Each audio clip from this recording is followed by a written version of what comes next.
Tumekaa kwa hiyo nyumba yake 10 to 12 years. Nyumba zingine zimejengwa kwa environment yetu ama kwa neighborhood ziko expensive kuliko hii nyumba. Unajua ilikuwa rent pesa ngapi, Lynn? 250. 250? 250 shillings. Si 250 bob. Ni 250 bob. Na madhi ilikuwa inamshindanga mpaka imefika hii place. Unaona ikifika hii place ya kufungiwa mpaka ameambiwa hame sasa. Ni juu amekuwa like alipi zikiwa consistent, unaona? Nikaambiwa song moja ni 15k.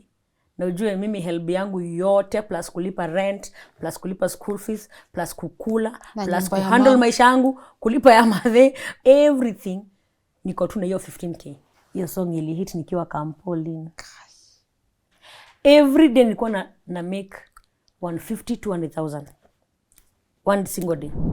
Do you think people never get to where they want to get to because they are so scared of how everyone around defines them? That's true. That is the biggest fear of people will say what, fear of I'm not enough, fear of I'm not beautiful enough, I'm not this enough, I'm not this and that. Iyo fear yote, you don't need Satan. Actually, fear in itself is enough to deter you such that Satan can relax. Unaweza shanga Phyllis unaachieve hizi vitu aje. Siwezi achieve peke yangu, by the way. Anashikilia ile part yenye nobody talks about, nobody can mention anywhere else, and the best thing that happened in my life ni kukutana naye. Githetiwe mwathani watumire ngoro yakwa ige mwihoko, githetiwe Ngai, githetiwe Jesu, githetiwe roho, githeti nyua tatu mwarutire wĩra ũyũ.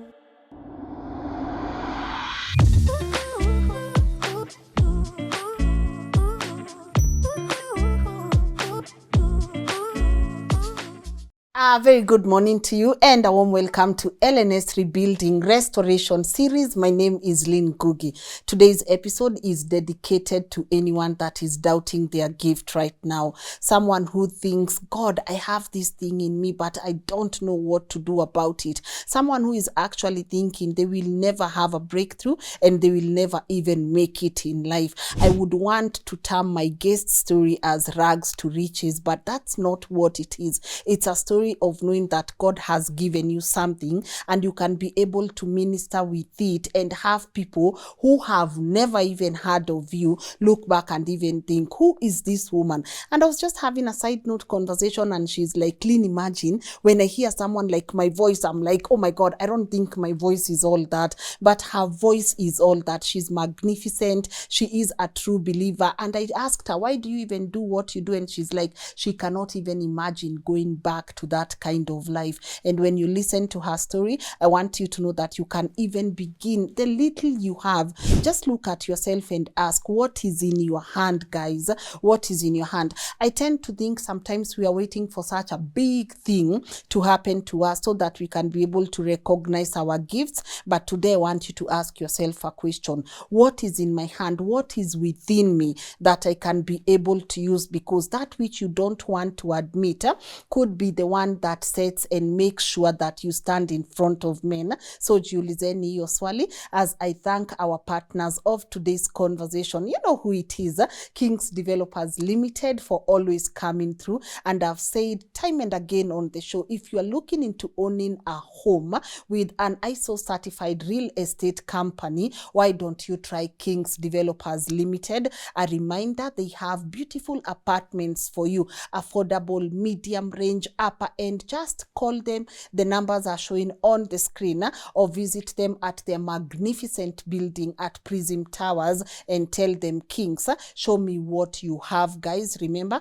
they have very flexible payment plans. Hakuna haraka, hakuna pressure. Just walk into their offices, call them and ask these questions. And not forgetting our beautiful, beautiful people at Maridadi Motors, again, for always coming through for LNN and sponsoring our our content. I appreciate you. So if you are looking into owning a car, please walk into Maridadi and ask them how they can be able to import for you a car. Invest in their circle. Don't forget they also have a driving school, and I'm known as sparkling everywhere. Yeah, that's a branch of Maridadi. Take your car for cleaning, carpets, duvet, and also ukinunua gari, don't forget to say Lynn sent you. Na wakupatie discount. Tafadhali sa Eric and team watu wa LNN wakikuja hapo, naomba please wapatie discount, and also my team for putting this work together. I do not take you guys for granted. Thank you also to you guys. We are approaching the 1 million subscriber. Mimi nitarusha bash. That one nimesema. We hit 1 million. Mi narusha bash. Like for real, cause whoa, the journey. But God, we are here, and I appreciate you guys so much for supporting our work. And now, without further ado, please allow me to let our guest today introduce herself. Hello. Wacha, ongea venye ulikuwa unaongea kabla tuanze show. Nimeanza kujipanga kuongea Kizungu. Yes. So as you can see, Yeah. I'm preparing for English, you know. Yeah. People know me for Kikuyu. Yes. Actually, when I speak Kikuyu, I don't even have to organize my thoughts. Yeah. But now for English, I'm working very hard. Yes. So I'm ready to speak and also have a conversation with you. Yeah. First of all, thank you so much for inviting me here. Even having me, this conversation is so, there's a way you watch from home and you're like, wow. I've been a follower, wale tu silent. For a long time. Tangu zile masiku za ukiwa kwa streets hivi kwa matatu kwa basi hivi. Microphone. Those days. Ukakuja tuko. Yes. Then you're here, LNN, and you're doing great. Thank you. You change life. There's a way uko unique. Acha tu nikwambie. Before I say my name. Yes. There's a way you're just unique. So if nobody says that today, at least for today, because I know people will say that on comment section or anywhere else. So for today, just know, I'm here because I appreciate you so much. Thank you. And being here in a feel too poor, unajua, on my side. Thank you so much and God bless you. My name is Phyllis Mbuthia. I'm a gospel singer. I do mostly Kikuyu, but you can hear me with Swahili, English, or any other version. Hata nikijifunza Kifaransa, you will hear me with it. Yes. Ni vile sijui. But ukifundisha. Nikaiza funzwa, naweza jifunza hata niimbe. Because I love singing. I've loved singing for a long time. Since I was a kid. I knew Kikuyu as my first language, so I trained myself with it. Then nikafika town, nikaanza kujifunza Kiswahili hivi. So I'm just naenda progressively. Unajua life haija nini, bado niko young. I feel too niko young. Niko na masiku za kuimba mpaka Kifaransa. Yes. So tuna progress pole. Yeah. Well, you are mentioning something and it looks like a joke, but the thought of knowing there's always a stage for me to be able to get better. What makes you that motivated? What keeps you, hopeful? That I know you've used Kifaransa as an example. My interpretation is for you are always looking forward to a better stage in your life. How does that come about, and why is that important for you to keep hopeful, to keep being hopeful that tomorrow there's something better for me? Yeah, sure. Number one is the thought of where we come from. There are people like myself who come from very low, like poverty line. Wacha below poverty line. Uko underneath.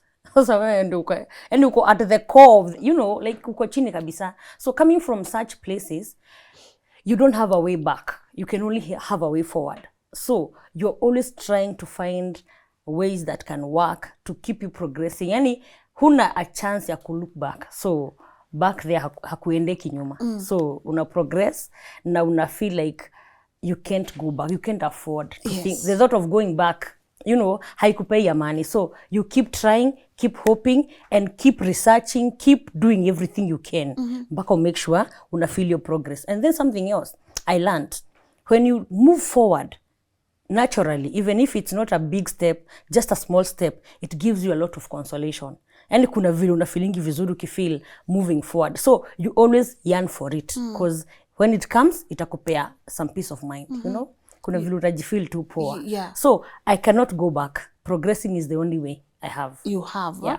Good. That's very powerful. But let me ask you before, because I want you to take us back so that when you say I can't go back, people understand why you can't go back.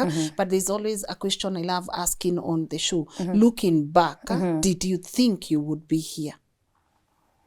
Okay, that answer from myself, I would say I didn't think I would be here with the details that they are, but somewhere in my mind, I knew greatness was, like, I'm meant for greatness. But this greatness did not have details. Like, I didn't know, like, siwezi kubreakia down niseme hii greatness iko na hii, na hii, na hii, na hii.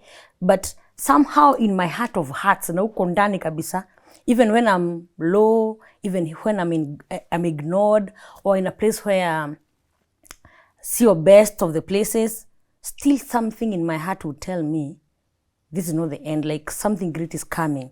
Na hiyo hope, si kitu naweza sema nili decide kuwa hopeful. That time, I didn't have the choice. I just felt it in my heart, like it was a conviction. Somehow, greatness will find me. Greatness will find me. Hiyo nilikuwa najua. And I feel like for everyone, people have to make peace with knowing today is really bad. Like today is not the day, but sure. Tomorrow or the next minute might be the day. And that's why I say hope is very important.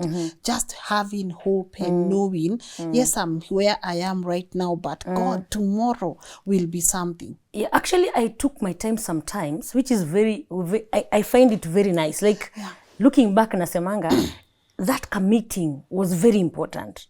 I called myself to a meeting one time when I was still young. Na maybe ungethink, nikisema hivyo unaweza sema, how did you even know people call themselves to a meeting? But somehow it happened. Nikajiambia, Phyllis, can we analyze your situation and just call things as they are? Yani kuja hapa, tuite vitu zenye unapitia, majina zenye ni real. Si useme tu, watu wanipendi. Niko hivi, Phyllis, number 1, uko na kierere sana. Yani, unajua, Lynn, let me tell you, when I was young, I was bubbly and talkative and everywhere and a happy person. When you see me like this, sahi ukiniona niko hivi, najaribu tu kuwa serious. Like for them. Like najaribu kuwa serious. Okay. So me, I'm bubbly, that is my nature. Lakini, that time, people misunderstood that to be kiherehere. Okay? So, wakati niko, and I was, my mom, niko from a poor family, so sometimes you can imagine, so uko maskini na kierere, buchanganya hizo vitu. Sasa utatokea wapi wewe? Hata una future, unaona? Lakini nini wewe inakusumbuanga? So, because people would term me bad things, majina kama hizo, zilikuwa zinafanya nataka kufeel like esteem yangu iko chini kidogo. Na nilikuwa na 5 to 10 things unaweza ongeza kwa hiyo kierere sasa. Ndio unipin down, nijue niko chini, sina hope, sina future. Lakini kuna siku nilijiita mkutano, nikajiambia, let them call them by name.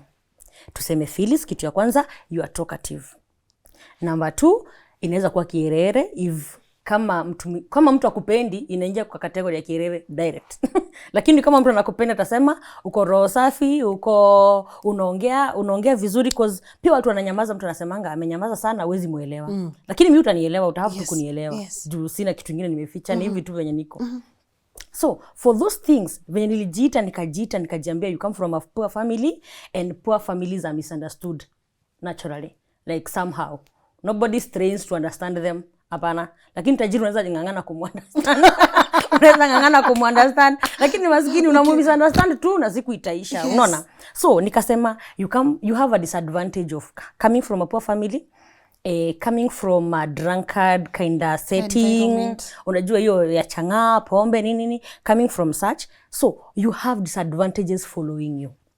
In other words, if you don't intentionally decide to move forward, it will never come naturally.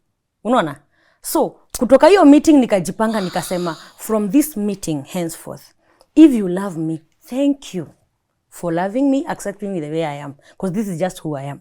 If you don't like me for whatever reason, yani ukichukua tu one of the reasons zenye nimeshajiambia niko nazo, uipick, uicapitalize, useme Phyllis una meno mbaya, shauri yako sasa. Yani useme wewe ni maskini unaringa nini, ni sawa. Ukisema wewe uko hivi na hivi, yani if you take any of my weaknesses and maximize on it, yani kwa akili yangu tu ndakucategorize niko get behind me Satan.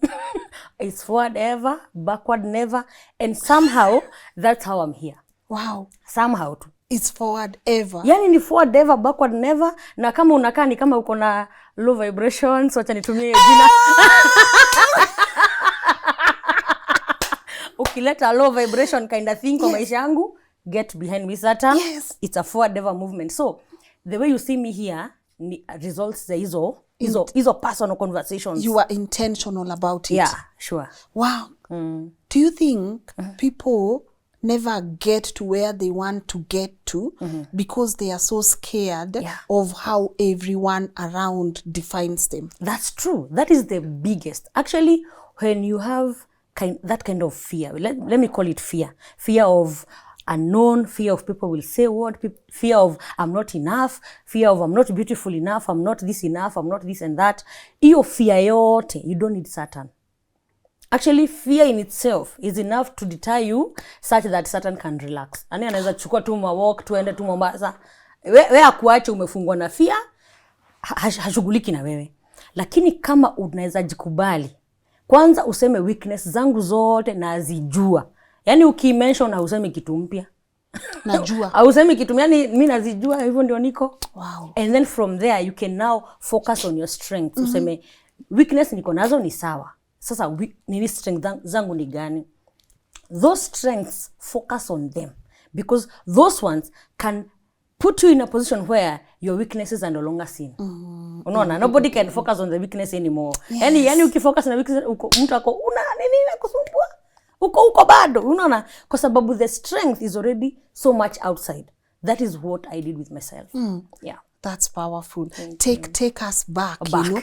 Yes, you know, take us back, you know, because man, you know, sometimes I just look at your songs, millions and millions of views. Yeah, sure. And it's not the views, it's the comment section.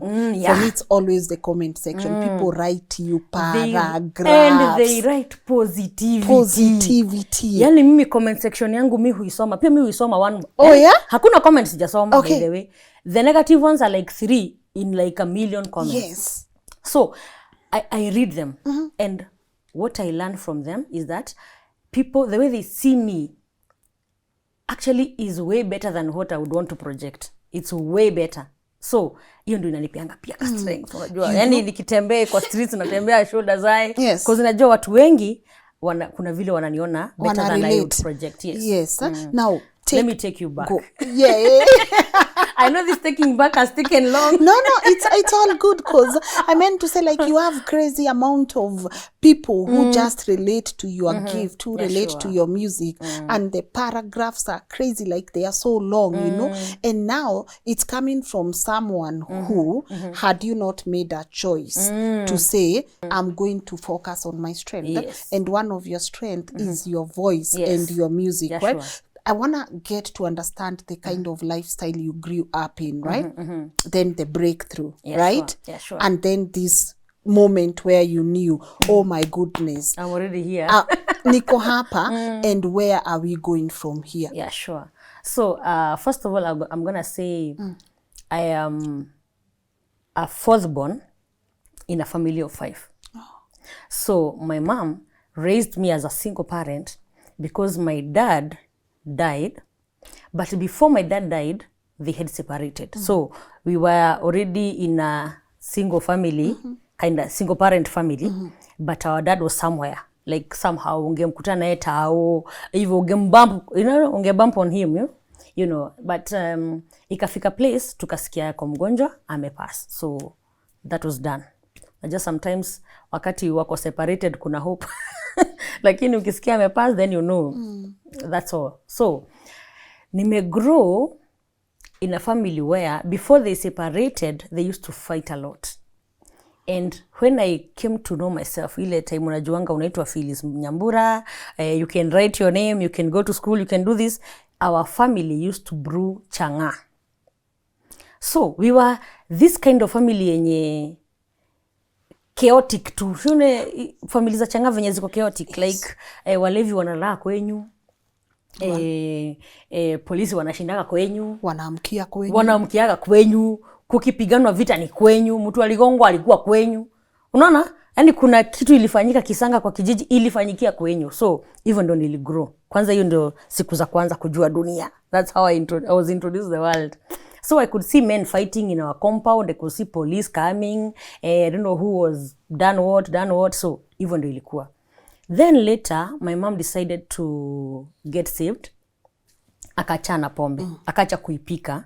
Akawa sasa, yeye anataka kwenda church. I think alikuwa amegrow church. Maybe ni life ilikuwa imemweka kwa hiyo condition. So akaenda tu back to being a good, woman of God. Na akadecide kuwork hizi kazi zingine. Cause unaweza fanya biashara zingine. Apart from kupika changa. So, ikakuwa ni hivyo. But my dad, I think hakufurahia hiyo kitu. Somehow juu yeye pia ni drunk. So hakufurahia hiyo kitu. So ikawa sasa wameanza kupigana ile kabisa, yani hakuna amani sasa. So madhia anahama na watoto, fadhia anatukujia. Yani fadhia anahama huku, so tukawa sasa ni kama watu wa kuhama. Yani inaia mumehama kaa 3 places ama 4 places na hauja settle to, hata shule sasa hamuendangi. Like sasa ni kuhamahama tu, ni kuhamahama. So before they separated, tulikuwa tumesha hamahama ya kutosha. So madhia ka decide, I think ilifika place madhia ka decide kutuacha na fadhe, yeye aende peke yake. Akakaa 2 years. 2 years, mimi sikuwa yoga. Sidhani hiyo 2 years nilikuwa nimeoga. For the 2 years to be honest, sikumbuki kama nilioga. So nilikuwa mchafu yaka 2 years. Yani nilikuwa nimecrack skin hivi, juu sijajipaka mafuta sijaoga. Yani you can imagine, nilikuwa nimecrack. Unaona huku kumecrack kuna mwaga damu. I don't know whether you've ever seen such a situation. Maybe if you can relate. Yeah. Maybe if you have ever even had something like that. Yani una crack skin huku. Haijai pakwa mafuta, haijai yoshwa for like the longest time. So nilikuwa tu barikwa mchafu.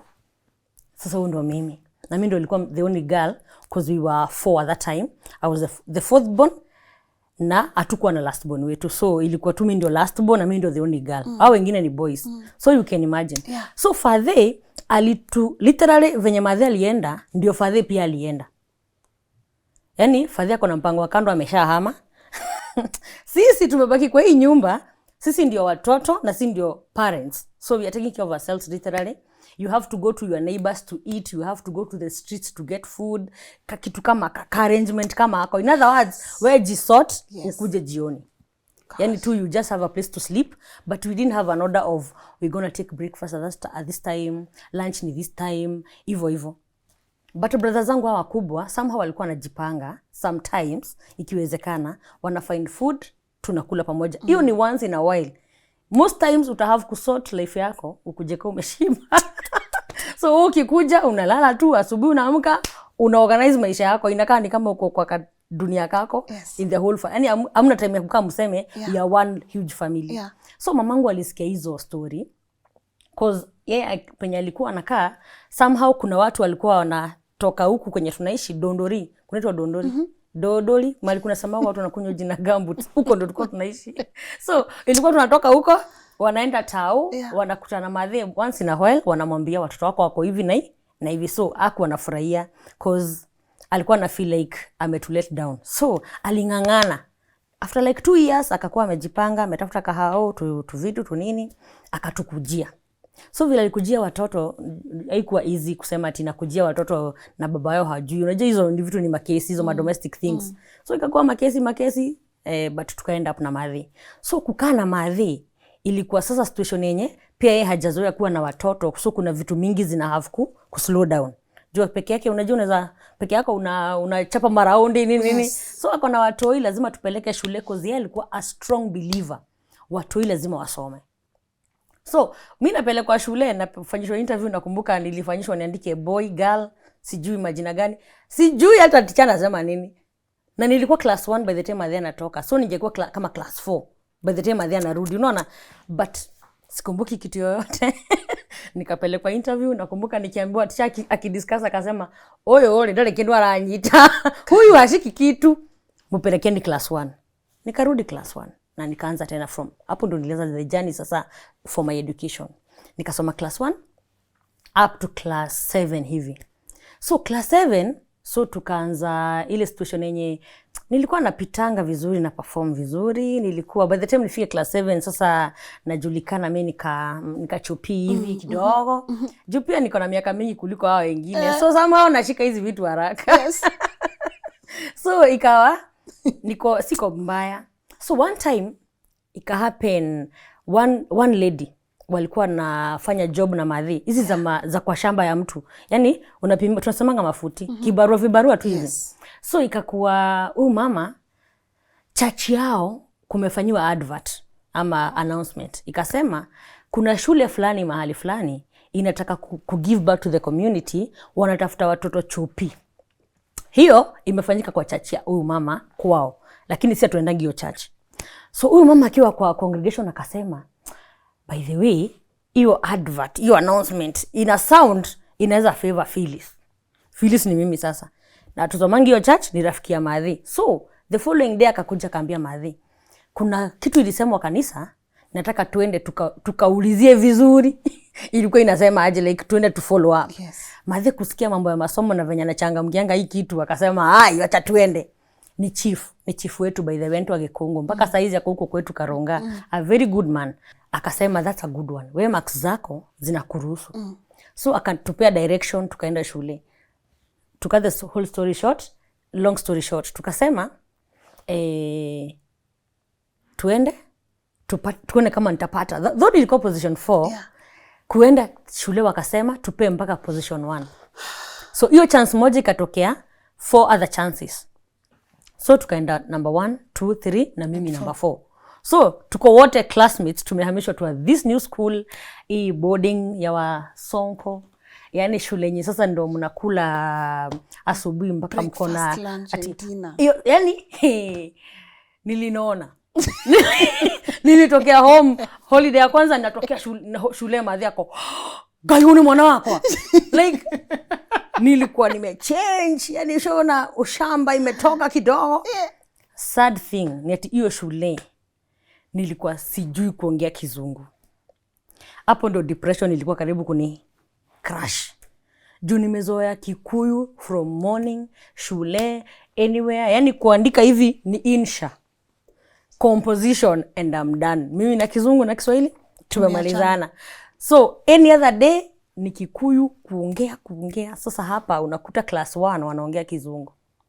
Mimi ananiongelesha mtoto wa class 1 hata sielewi anasema nini. Sina hata idea anaongelea nini huyu mtu. So ikawa kuna hiyo feeling ya kukacha. The good thing ni nilikuwa so determined kwa sababu Madhe ndio nilileta shule, ali have to buy uniform na alichukua loan. Kwanza alichukua loan na akanipea msomo. So unajua mama tu, kama msomo hivi, unaona nimechukua loan, uende usome. Na kama hutaweza kusoma, uniambie tu, hii pesa yangu nisi waste. Kama nilikuwa nimeshapewa kama msomo, so ile msomo ilikuwa inakaa ni kama ya kuniambia, soma my friend, work, huna option ya kurudi nyuma. So ikawa niko lazima tu ni focus. So teacher wangu wa math alikuwa anaitwa Mr. Kinyanjui.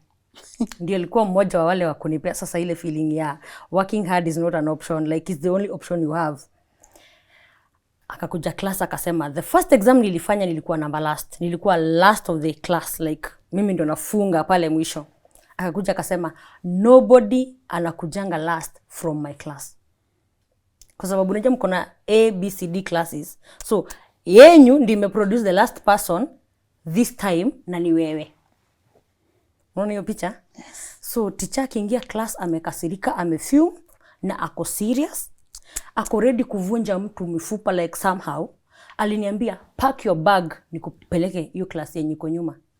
Juu uko ni ukama udoge ukakuligia. You can't. There is no way you can come and just be the last one in my class. No. In my class you only become the top. Kama unakuwa number 1 in my class uko sawa, lakini last hapana. Nikachukua bag akanipeleka the next class. The last, yani hiyo previous yenye iko nyuma. Unaweza tuko class 7 na akanipeleka 6 sasa. Wow. Una hiyo humiliation. Hey. Nikiwa huko tu nilikuwa naomba tu. Unajua mimi nilikuwa niliokoka class 5. So nilikuwa tunafanya reba yanda reba kanta. This is not me. God, you know this is not me. This cannot be me. It is not my portion. Teacher, you don't know me. You don't have an idea. Teacher, huna idea wewe. Una harass nani? Wewe utanijua one of these days. Don't touch the anointed. Wacha nikwambie. That experience ya kurudishwa nyuma, embarrassment, unaingia class 6 wanakuangalia hivi. Like huyu ndo ule msee mwenye amerudishwa juu ya kuwa mjinga. Nani?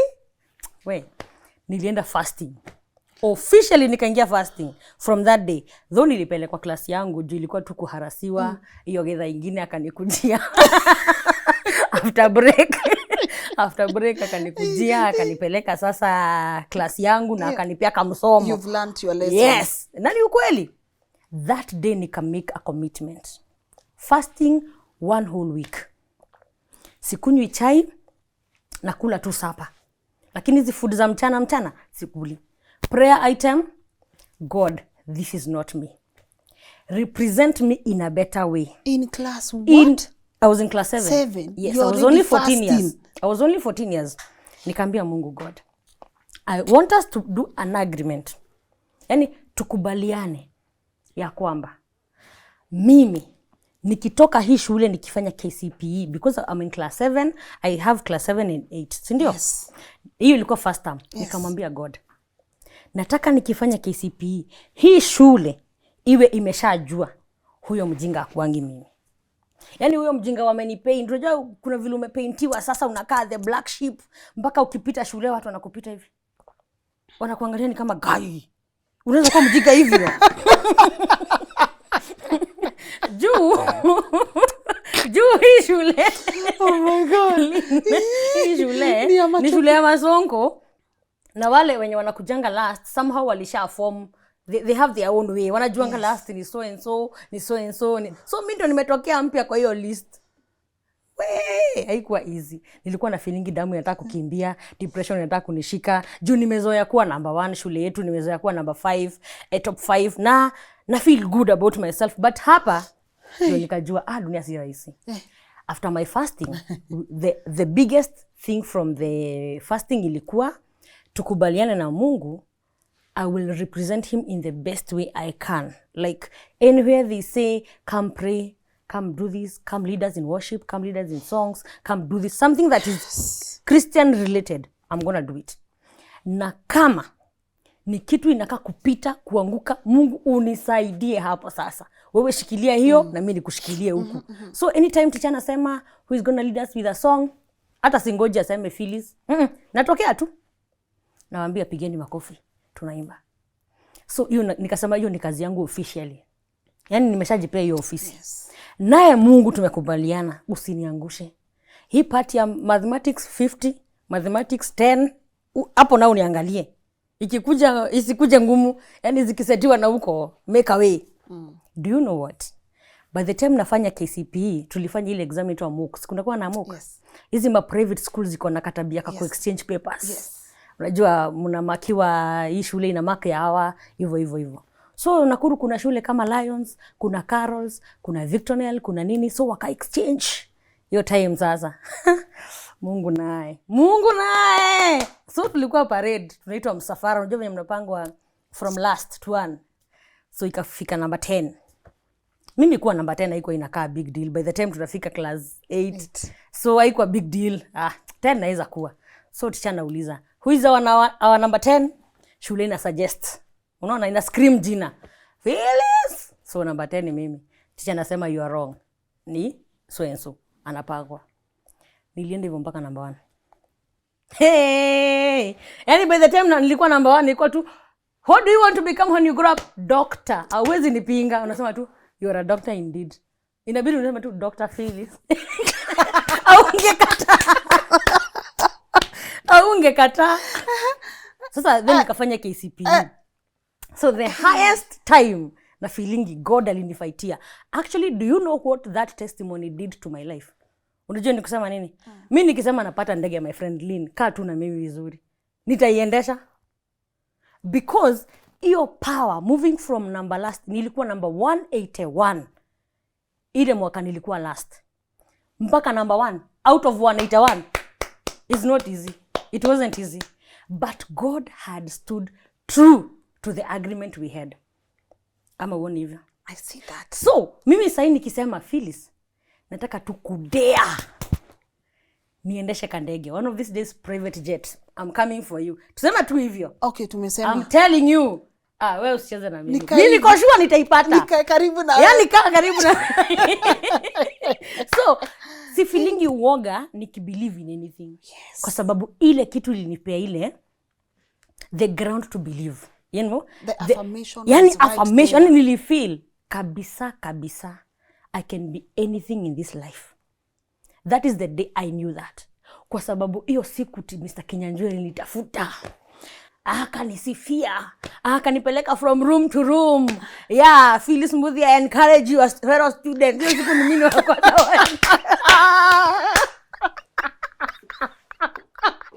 Ay, jeez. Ule tu mwenye alikurudisha nyuma. My friend. Yeah? KCP anyway, nilirudisha tu marks zangu na number 2 yangu. God ali make sure tu nimekuwa tu number 10 hapo. Na ilikuwa tu sawa. Yes. Nikatoka hapo. Ikawa ngumu sana kwenda form 1. Kwa sababu yes, nimepata hiyo psyche yote, but mamangu haja change ni yule. Our economic background ni ile. So ukienda home after you have performed miracles, you have done wonders, you have a big testimony, you are there at home, nobody is really there kusema tunaenda form 1 ama tunaenda nini. Nikaitwa mashule poa, Jonjo Girls, Limuru Girls. Hiyo siku nilipata 2 invitation letters na sikuenda hizo shule. But nilidea kuenda kuuliza school fees ni pesa ngapi. Nilidea at least nikafika, nikakuta ni 20,000 na manini. Sijaiona mamangu na 20,000 kwa maisha yangu. Actually sijai 10, tuseme tu 10. Sijaisikia 10,000 kwetu. Ati hivi tumekaa hivi tuko na 10k. Bank, away, abroad, local, wherever. Sijaisikia. So somehow singe feel kama niko na right ya kwenda shule. But nilikuwa nimebelieve. Sisi nimekwambia sasa ile belief system yangu sasa hii hatuchezangi nayo. So nilifanya hivi, work very hard before time ya KCP na form 1. So kuna masiku hapo. Kuna madays hapo. So nilitafuta kwanza shati ya shule ya white na shoes, viatu za black na socks za white. So nilikuwa najua uniform inaweza kuwa any color, but somehow shati itakuwa white na socks ni white. Socks ni white na shoes ni black. Nikanunua hizo za mtushi. Nilinunua place kunaitwa Wakiogo. Kuna kamake tuko kunaitwa hivyo. Nikaenda nikanunua. Dondori uko ndani. Ulitoa wapi do? Nilitafuta mimi nimeishi kwa wale wasi wa kufanya hizo old jobs. Hizo nimefanya for a long time. Actually mabosi wangu na wakutanga huko ushago na wasalimia tu hi. Wengi walikuwa wananiambia kuja anza pale. Kuja anza huko. Wako wananijua. So, juu nilikuwa nimezoea hiyo system, so somehow hakuna kukaa idle. Ninaenda na work, naeka tutu pesa. Nanunua shati, nikanunua shoes, na nikanunua socks. Do you know what I used to do every morning? Naamka. Sizivai. Naziekelea kwa meza, mamadhi ametoka ameenda job, na baki nikiziombea. Nilikuwa nazideclare, naziambia, you shoes. I can only wear you in school. Yani, mimi nyinyi siendi na nyinyi church, siendi na nyinyi kwa shamba, sikai na nyinyi home ati navaa tu shati ya shuleni imetulia hapo kwa kiti. I will never do that. Nyinyi siku na wavaa shule. So a miracle better happen, because otherwise you'll stay in my box until the day I die. Mimi lazima niende shule. Nilikuwa nashuka hizo shoes hivi. Lynn, naziombea. Yani niko hivi tu, Mungu, anyone anywhere. Na nilikuwa na 397. Kwa hivyo siati naomba maombi, sina agenda. Niko na agenda. Out of 500. Nilikuwa 397 out of 500 na sina shule. Sina hopes. Hata ya kijiji. Sina hata kama mtu kana hata salamu tu niulize, unafikiria aje? Hakuna mtu ananiuliza. Nilikuwa nachukua hizo shoes naziombea. Naambia Mungu. These shoes. These my shoes. They can only be for school. Not for church, not for donation. Hata sipei mtu. Yani kama siendi shule na hizi viatu, hakuna mtu anazivaa hizi. Mpaka nizeeke nikuwe 100 years. Niliziombea. Wacha nikwambie. Baba mwingine wa huko kwetu wakadiscuss mahali na mama mwingine wakaambiana, sio msichana tutafute venye tunaweza mpeleka shule. ikawa Mungu amejibu maombi, lakini shule yenyewe kupelekwa nikakuta mimi niko na 397, the next person ako kama 230. Kwa hivyo tu niseme ile tu shule unaonanga hakuna future. Unakaa uko like ile KCP mlifanya. Highest alikuwa na unakuta ni C uko. Mimi nataka hii. Bado niko shule na bado sitosheki. Yes, nguo nimevaa shule lakini sitosheki. Nikaona hapana. Alafu shule kuna vile wakaanza kuni manhandle like juu sikuwa nalipe school fees. Yani nilitetewa nikasema ni kama nimepewa sponsorship. But later nika realize ni kama ilikuwa tu kutumiwa vibaya. Juu ilikuwa ni kama kushow like our school is admitting high marks. Kituka hiyo, ikawa ni kituka hiyo. So kwenda first term, second term, tukaanza kukosana na shule. Mwenye shule akikuja shule anani pick out of the student. Yani anani pick out from the rest. Anaanza kunia, yani shona mtu anasema vitu zako private kwa watu. Like, kuja hapa, Phyllis, wewe unaringa nini hata mamako hajalipa school fee, unajua nini, yani hivyo mbele ya watu. Nikafeel hapana. Hata kama mimi ni maskini. My friend, I have a big God. Nikafanya tena fasting. Nikamwambia Mungu, nataka ni fast. The agenda of the fasting ni hii kitu moja. Nataka unitoe hii shule, unipeleke a better school. Whether ni this year, ama ni next year, ama ni the other year, it doesn't matter. Just do something. Do you know siku moja niliitwa assembly. Ikawa nilikuwa prefect wa lab, ku make sure lab ziko in order. Kukawa kumeibiwa ama something ime happen, vitu zimeharibika. Nikaitwa parade, nikakeleleshwa, nikafanywa nini, nikaharasiwa, nikaambiwa nini, make sure everything is okay. Shule wakagoma. Juu walikuwa wameona vile nafanywa. Nilikuwa nimeharasiwa for yani nyingi kidogo, like haikuwa mara ya kwanza. So somehow shule walikuwa like, mbona mnauliza mtoto nini? Mnamuuliza nini? Si kama ni school fees mseme mlipwe basi. Unaona? So watu wengi walikuwa wanafanyanga hivyo. So wali strike. Wakatokea kwa barabara. Ati nimeharasiwa plus other things. Harassment, harass wanafunzi plus atupewi food plus nini? Yani kwa mimi pia niko kwa agenda. Mimi nilitokea, mimi sikutoka shule, nilijifungia dom. Juu nilijua mimi niko na mashida mingi sana my friend. Sina masaa ya kwenda kupigwa huko kwa barabara. Na ni mimi niko kwa hizo agendas, niko part of them. So shule wakasema, mimi I'm becoming a bad influence. Okay? To the students. Nikapewa expulsion. Hivyo ndio nilienda home. Chance yangu, viatu zangu zilikuwa zimeshazeeka anyway. Na shati yangu ilikuwa imeshazeeka jilikuwa term 2. Nikabebwa, ule mama alinipeleka hii shule akanikujia tu kama ako hambo. Tukachukua bag yangu kama mattress, bucket, sijui nini. Tukaenda home. Kufika home kwake akaniuliza, Phyllis, what do we do? Nikamwambia mimi niko ready kufanya hata kama ni house girl. Ndio niseme nikienda shule next time itakuwa doni yangu. Mimi ndio nimemake hiyo do. Unaona? Like sita have to feel like hatuna do, hatuna hope, hatuna nini. So tujipange na pesa yetu kidogo. Akanitafutia kazi ya house girl. Ndio mimi nikaenda nikapewa zile tunasemanga orientation. Nyumba yangu tunasuguanga hivi, tunaoshanga hivi, tunapanganga hivi. Sijawahi kuwa kwa nyumba kama hiyo anyway. Kwetu ni ya kufagia.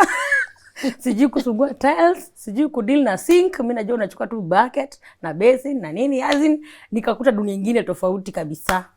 Anyway, nikafunzwa, nikafanya for like 8 months or so. Ikawa next year imefika, watu wanaingia form 1. So okay, mimi ningekuwa form 2 sasa, wale ndio wanaingia. Lazima ningengoja waingie ndio nianze na wao. The good thing ni so narudi form 1. Narudi form 1.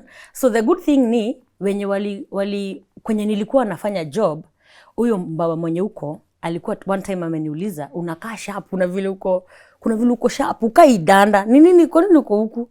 Nikamletea marks zangu, nikamletea results. Nilikuwa natembeanga nazo, singeziacha. So nikamletea, alizisoma akasema, you shouldn't be here. Kwa nini uko huku? Na unajua niko wake. Akasema you shouldn't be here, like hizi marks ufai kuwa hapa. Why are you here? Nikamu-explain the situation. Akaniambia okay. Tukadiscuss. Akaniambia yeye ni alumnus ama ni alumni, wanaita alumnus.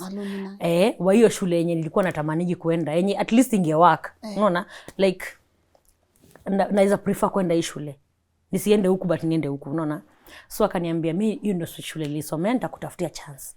Akaenda akakuja na admission letter. So mimi nilikuwa nafua manguo lakini admission letter niko nayo, na ngoja watu wafanye KCPE, wapite, wapewe marks, wanini, wapangwe ndio ni wa join. So mimi nikangoja, nika-join. Unfortunately walihama hiyo town, walikuwa Nakuru, wakaenda Thika. So ikawa siwezi kaa kwao. Na ni day school. Nimeenda day school lini? Ni utafute mahali pa kukaa? Ama utafanyaje? Nikakaa na familia kidogo, nikaona ingiani. Kuna vile ingiani. So nikatafuta rent. Nika-rent kanyumba. Form 2.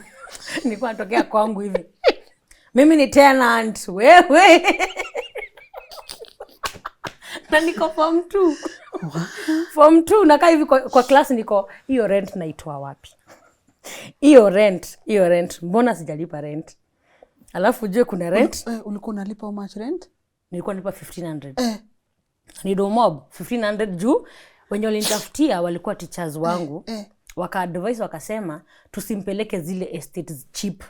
Juu pia kuna insecurity. The cheaper it is, the more insecure it can be. Sindio? So wakanitafutia 1500. Lakini hakuna mtu amesema nanilipia.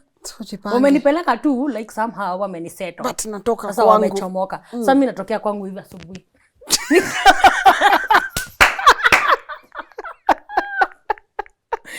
So mimi natoka kwangu nikienda class. Alafu nikitoka class naanza kupiga mahesabu. Sasa si kufua na sina rent na sina stove yangu haina mafuta, sina unga, sina mafuta ya kupika, sina nini. So nilikuwa nimesha develop ka system kakukula kwa wenyewe. So just in case you're my friend, lazima nikuje kwenyu after school, nikusindi mpaka kwenyu to watch Tahidi High. Somehow tukiwatch Tahidi High lazima kwenyu mnakula hiyo gidhaa. Hiyo masaa ndio masaa mnakula. Ama Jelini. Yes. Tahidi High ilikuwa inakuja saa 2. Yes. Hapo 7:30. In a normal family. Yes. Hiyo ndio masaa ya kukula. Good. So mtanipea chakula, alafu Tahidi High iishe, niseme bye, niende kwangu. Kwangu ni kulala, kufanya homework na kungoja kesho asubuhi. Bwana asifiwe. Amen. So nilitengeneza system ya ku make sure kama si kwa kina Lynn ni kwa kina nani. Kama si kwa kina nani? So na alternate hizo manyumba hivi. Like hivyo. Hivyo tu. Na make sure nimezi alternate mpaka wiki imeisha. Ile siku yenye najua sijakaa poa. Weekend ikiisha nakimbia kwetu home. Madhe ako tu fiti na ni farmer. So atanipea viazi, mahindi, nini hivyo. Nateremka nazo kwangu. Hapo kwangu ndio key. Juu kwangu hakuna pressure. So nili work hard hivyo. Nilimanuva hivyo mpaka nikamaliza KCSE na nikapita nikakuja university. It wasn't easy. Naweza isema hapa sasa hii nikicheka hivi ikae funny. Ilikuwa inani depressed. Nilikuwa nakaa hivi niko. Do you know nilifika place shule yani napata tu E, like chemistry E, mathematics E, yani E kabisa. Elephant. Juu sina time ya kufocus. Yani kabla ni figure out teacher akisema nahitaji set book ama something, yani nikifigure tu out set book inatolewa wapi, already on stress, siwezi focus. So nilitry many things, nilijuggle from family to wherever, kuomba huyu, kupanga huyu. Yani mimi kiraka nije kufix to any time. Nilikuwa nimeshaanza kudevelop hizo vitu. Juu nitafanya aje? Lazima ni survive. So kuna familia moja naweza taka ni wa recognize on this show. Go on. Wanaitwa Mr. Fred Mbuthia. Huyu mbaba is a gentleman. Nilimpata kwa ofisi yake na anijui. Ushaona unakaa chini una figure out. Sina school fees. Sina mtu nangoja anilipie. Sina mtu specifically naweza piga niseme by the way hujalipa school fees. Sina mmoja. Kwa hivyo ni anytime nimelipa school fees have to figure out this time tunatoa wapi. So this time ikawa nimefukuzwa shule, nimekaa kama 2 weeks. Najiuliza sasa until when? Sina until when. Sina away, yani hiyo swali haina jibu, unaona? Nikasema ile shule nilikuwa ile boarding. Unakumbuka ile boarding sasa? Nilikuwa kuna rafiki yangu anaitwa Eliza huko. Na tulikuwa tumetembea naye tao, siku moja akaniambia ile ofisi 4th floor room K ndio ofisi ya gukaya yangu. Unaona hiyo history? Nilirefer nikiwa form 3. Nikaingia hiyo ofisi. Nikatafuta huyo mbaba nikampata. Nikamwambia wewe ni guka kina Eliza? Na Eliza ni rafiki yangu. Hiyo ni kama 4 years back alikuwa rafiki yangu. Nile una depend on anything ndio make sense, unaona? Yes. Nikamwambia alikuwa rafiki yangu. Na aliniambia unaweza nisaidia in case I have a problem. Sasa hiyo ni yenye Eliza aliniambia 4 years ago.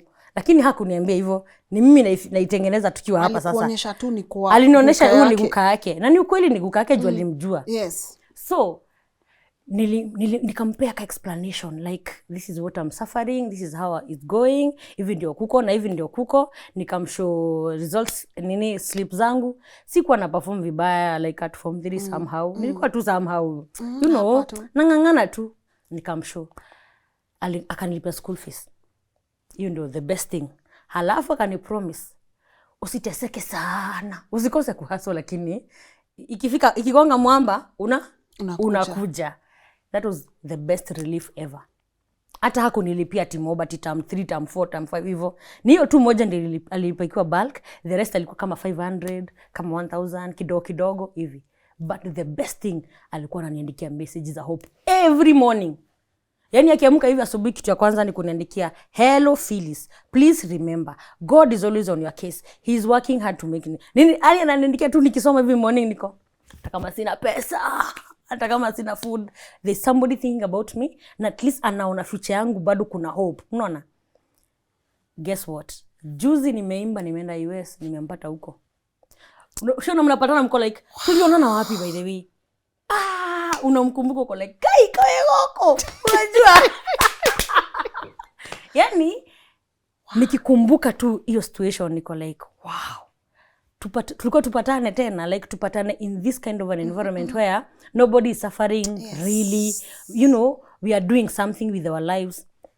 And that is what he was trying to tell me wakati ananiandikia message those days. Alikuwa anataka tu kusema there is hope somewhere. Yani kwa maisha yako bado kuna hope, unaona?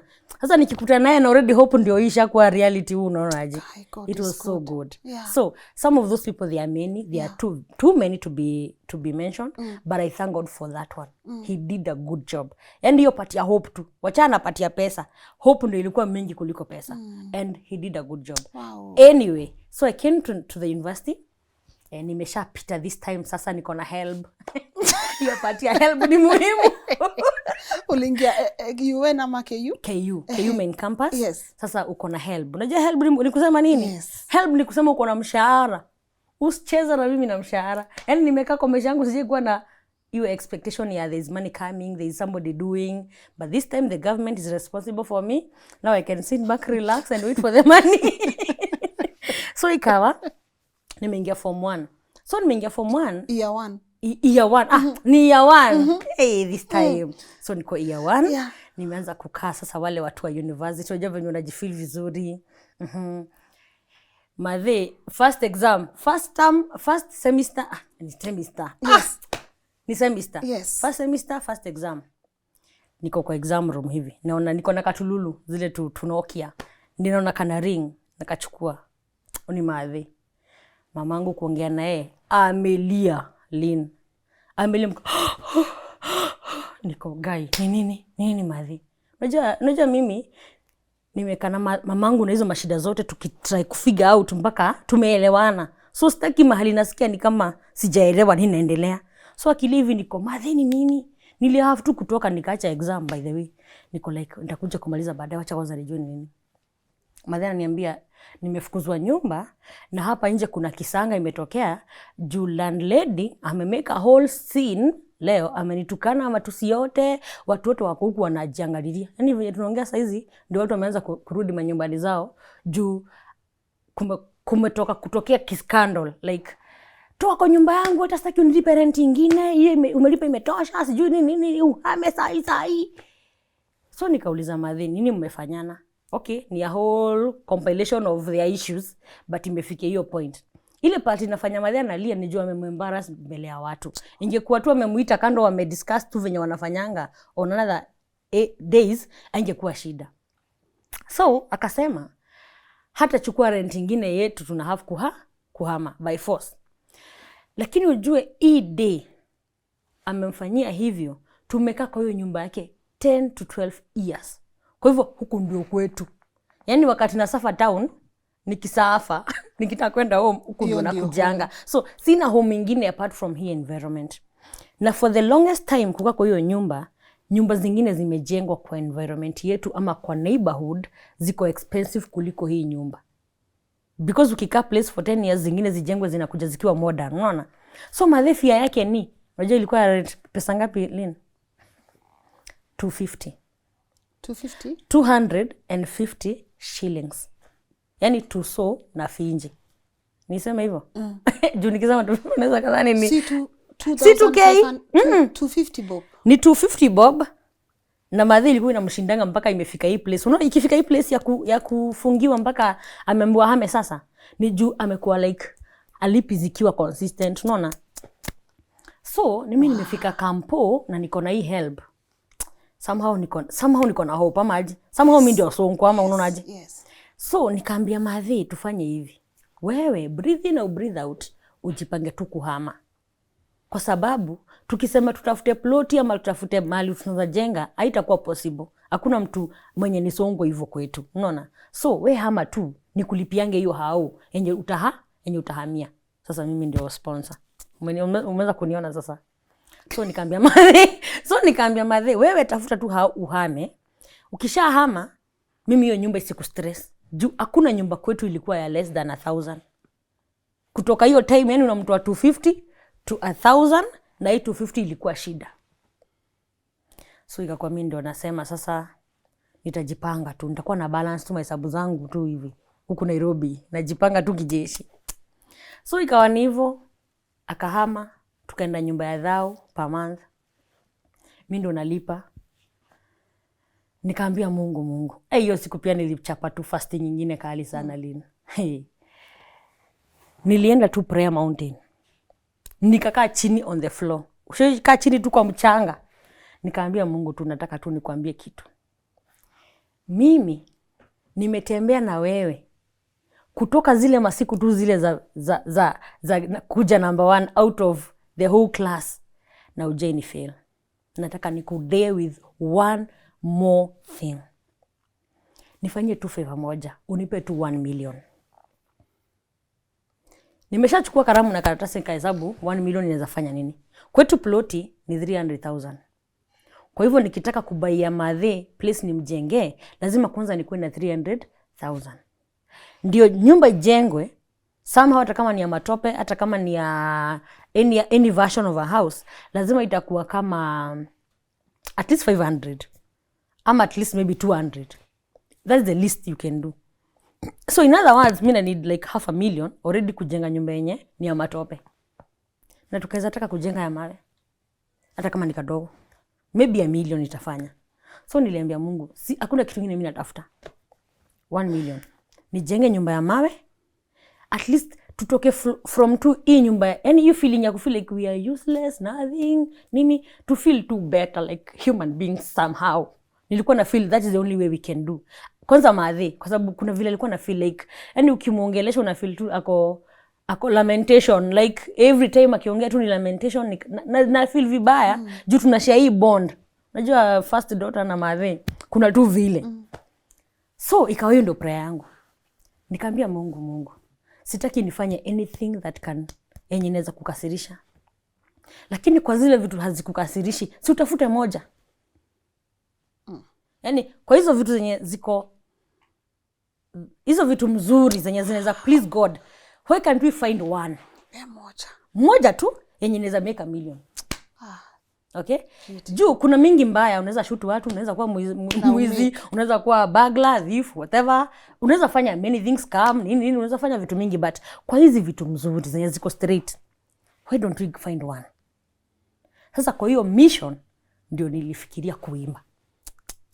Tumeelewana? Yes. So one time nikiwa nimelala, nikasikia chorus ya wimbo yangu yenye hit, nikaisikia kwa kichwa yangu.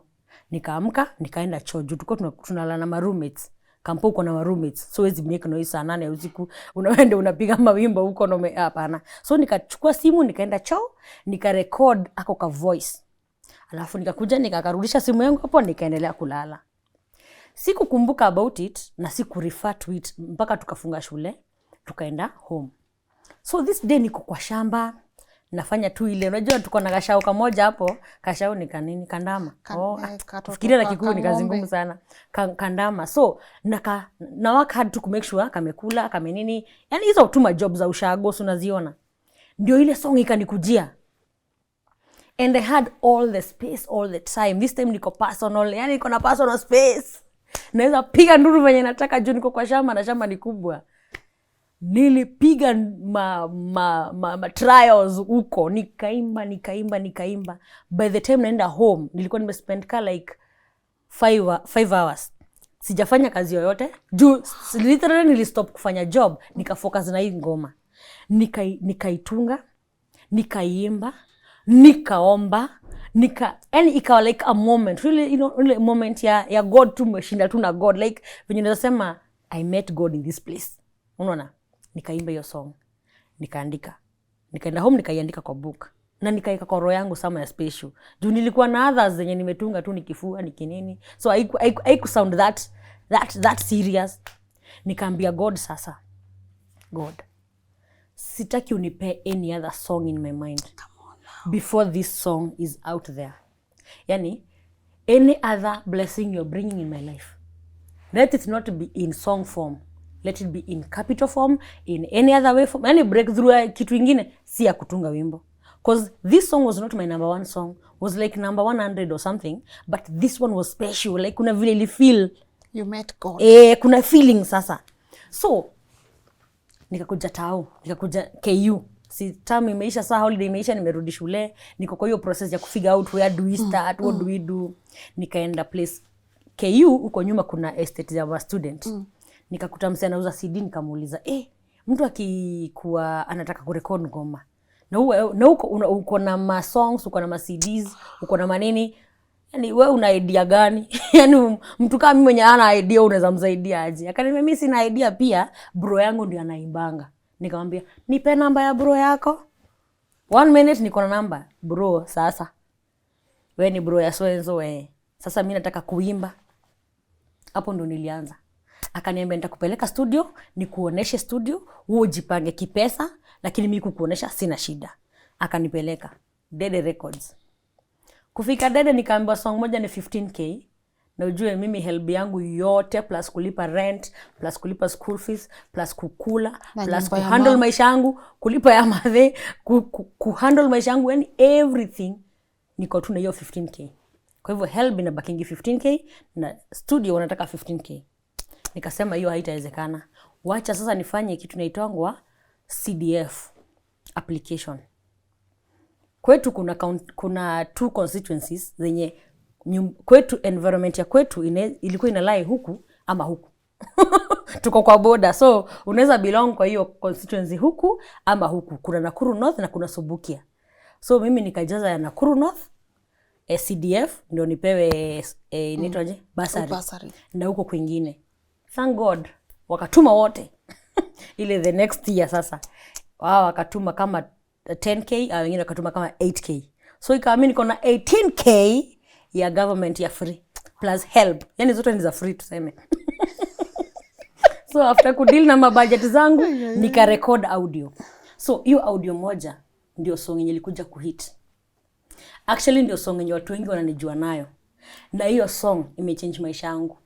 Tumpie chorus tu. Chorus. Githetiwe mwathani watumire ngoro yakwa ige mwihoko, werutire niguo ungwire nditurire na thayu, haria handikitwo ndithire ukiandika ni murie.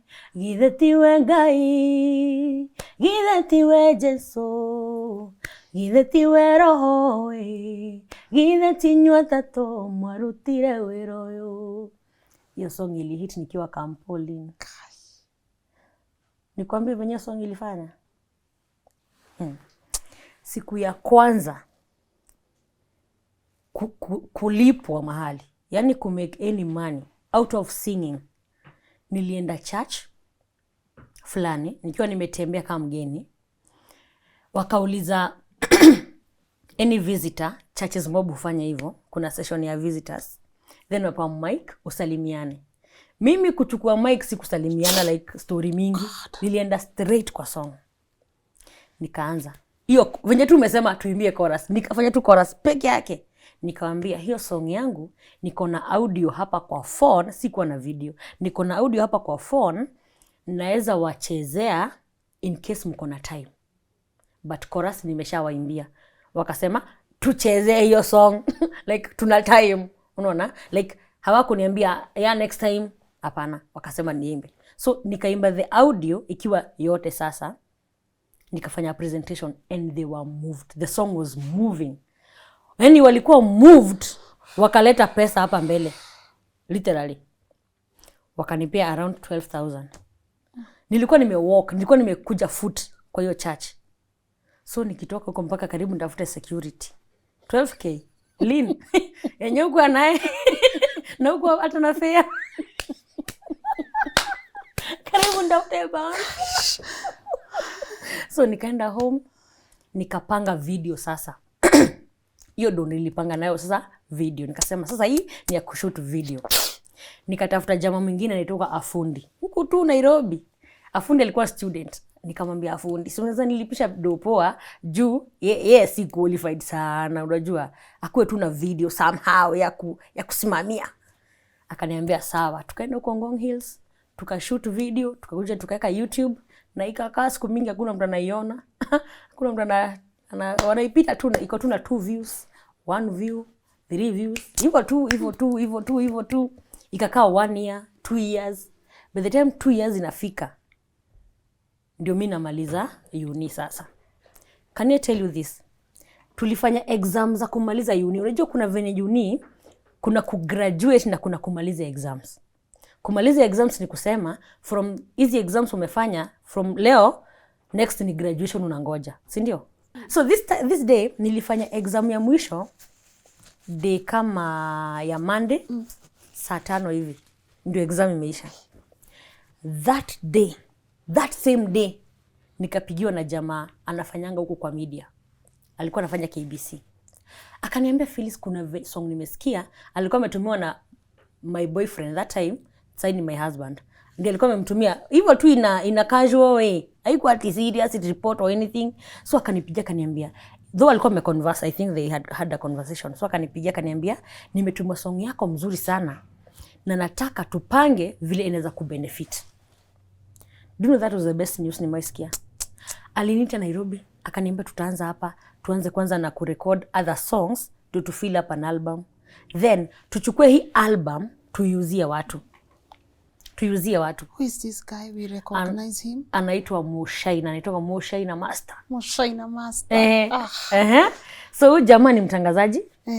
Na aliniita tukafigure out, tukapanga, akani sponsor a whole album, video and other audios, tukajaza. Then akaniambia tutachukua hizi Pro Box. Unajua that time kulikuwa na hiyo swag ya Pro Box, iko na speakers huku juu. Tukatafuta 10. Haikuwa hata moja, 10. Tukaweka CD zangu kwa each one of them. Tukapeleka each town in Kenya. Kwa hivyo Eldoret niko na Pro Box, Nairobi niko na Pro Box, Nyeri niko na Pro Box, Laikipia, wapi, whichever town in Kenya nilikuwa na Pro Box inauza songs zangu. Every day nilikuwa na make 150-200,000 one single day. Yani in a month, yani kutoka nifanya exam nikimaliza 1 month nilikuwa 3 million plus. Sijaiamini hadi sasa. Yani unaona ile hairstyle nilikuwa nimeshuka hiyo time nikianza. Acha tu nikwambie. Unaona hiyo hairstyle nilikuwa nimeshuka nikiwa class. Sikuwa nimeibomoa. By the time nitoke 0 to 3 million.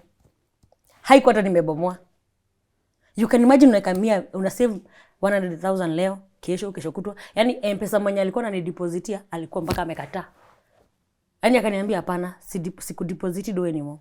Juu by the time zinafika kwangu, ukiuza CD the whole day, by the time nafanya hesabu ni saa 3, hakuna banki imefunguliwa. So una have kwenda kwa M-Pesa akudepositie ndio uweke kwa bank. Unaona? So Walikataa like hii pesa ni suspicious. So siku moja nimeingia hapo bank ndio niende nishukwe nywele sasa, nimeingia pale Equity Githurai. Wakaniambia wanipe hiyo do. Ule cashier aliniambia bring us a statement to show hii pesa unatoanga wapi. There is no way account yako imeblokiwa. Ilikuwa inaingiaga dhao kama 15 hivi. Saa hii inaingia 150 every single day. Haiwezi kuwa. Enda ulete evidence.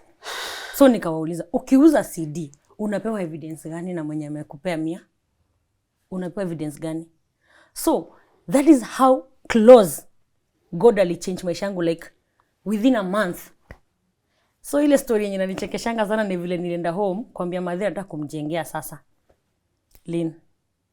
Nikaambia madhe vizuri, "Mom, tafuta ploti mahali tunaweza nunua, mahali penye ni prime, mahali penye ni pazuri. This time unajua unakumbuka ni mimi nalipa rent. So I need to move her from the rent now to a place where I'm not going to pay anymore." Ama aje. Sio ndio decision poa ku make. Tena ukumbuke ndio prayer yangu nilikuwa nimemake. God has made it a reality. This is the third time God is doing a big thing for me. Big, like kitu too big. Nilikuwa nimesema 1 million, nilikuwa tena 3. Na bado zina keep coming. So hata siko 3 anymore, niko almost 5 sasa. So nikamwambia madhe tutafuta tu plot place poa, tununue, nikujengea nini? Nyumba. Nikanunua plot. Tulilipa hata cash. Hatukuwa na masaa ya kungoja. Alafu nikauliza wao msee, before title deeds zitokee, mtu anaweza jenganga? Akaniambia yeye unaweza jenga. Nikaita fundi. So tuko na madhe hapa kwa ground. Nataka uone tuko na madhe na watu wengine hapa kule. Na fundi namwambia pima nyumba iangalie huku, mlango iangalie huku, dirisha ziangalie huku, choo nini hivyo. Sasa cheki. Madhe ananiita kando. Ananiambia, "Oka, kucha." Akaniita hapo kando. Ana whisper like, "Phyllis, please I'm begging you. Kama unajua huna pesa ya kujenga hiyo nyumba, usiniaibishe please. Usianze mjengo haitaisha." Yaani mimi nimeaibika maisha yangu yote mpaka saa hii. Siwezi take anymore. Kwa hivyo usifanye kitu yenye unajua huwezi maliza. Okay? Nikamwambia madhe, relax. Hapa relax. Sasa trust me on this one. Ni trust. Yaani mimi ni mtu avagafaga na korokosho mingi lakini kwa leo ni trust tu. For this one I got it. Nikaita fundi. The following day mawe zikamwagwa hapo kokoto nini kila kitu. Akaona mountain, a whole mountain hizo vitu. Unajua kuna vitu unaona ni kama una dream. Unajua madhe alikuwa ananga hiyo place analia. Yaani analia ni kama yaani hysterical. Mpaka mafundi wananipigia, "Phyllis, ongelesha mama yako. Ako hapa kwa site." Amelia sana. Yaani kuanzia asubuhi mpaka saa kama saa 4 hivi hajanyamaza. Yaani anatembea hiyo nyumba, anazunguka hapo place ni kulia tu. Anaekelea nyumba mkono, anaekelea mawe mkono, yaani haamini, disbelieve. So ikawa ni hivyo. After like maybe 3 months, 4 months nyumba imeisha. Akanipigia, madhe akanipigia akaniambia, "Sasa hii nyumba iko na dirisha na milango. Si tunaweza ingia tu." Madhe yani hangegoja. Nikamwambia hapana. Nataka utulie, lazima tuifanyie kitu inaitwa housewarming. Lazima tuifanyie housewarming. Lynn, lazima tufanye housewarming. Lazima hii nyumba ni nyumba imetokana na maombi. Hii ni nyumba ya commitment. Hii ni nyumba watu wameagree in a hidden place. In our secret place tulikubaliana na Mungu anipe milioni nijengee madhe nyumba ya mawe. Na ndio hii imetokea. So, lazima tufanye Thanksgiving. Unaona? So, ikakuwa siku ya Thanksgiving. Nimepanga siku mzuri. Nimeita governor. Nimeita MP. Nimeita kila mtu. Yaani hiyo kijiji yetu hiyo siku ndo walidhani hata mimi nasimama kiti.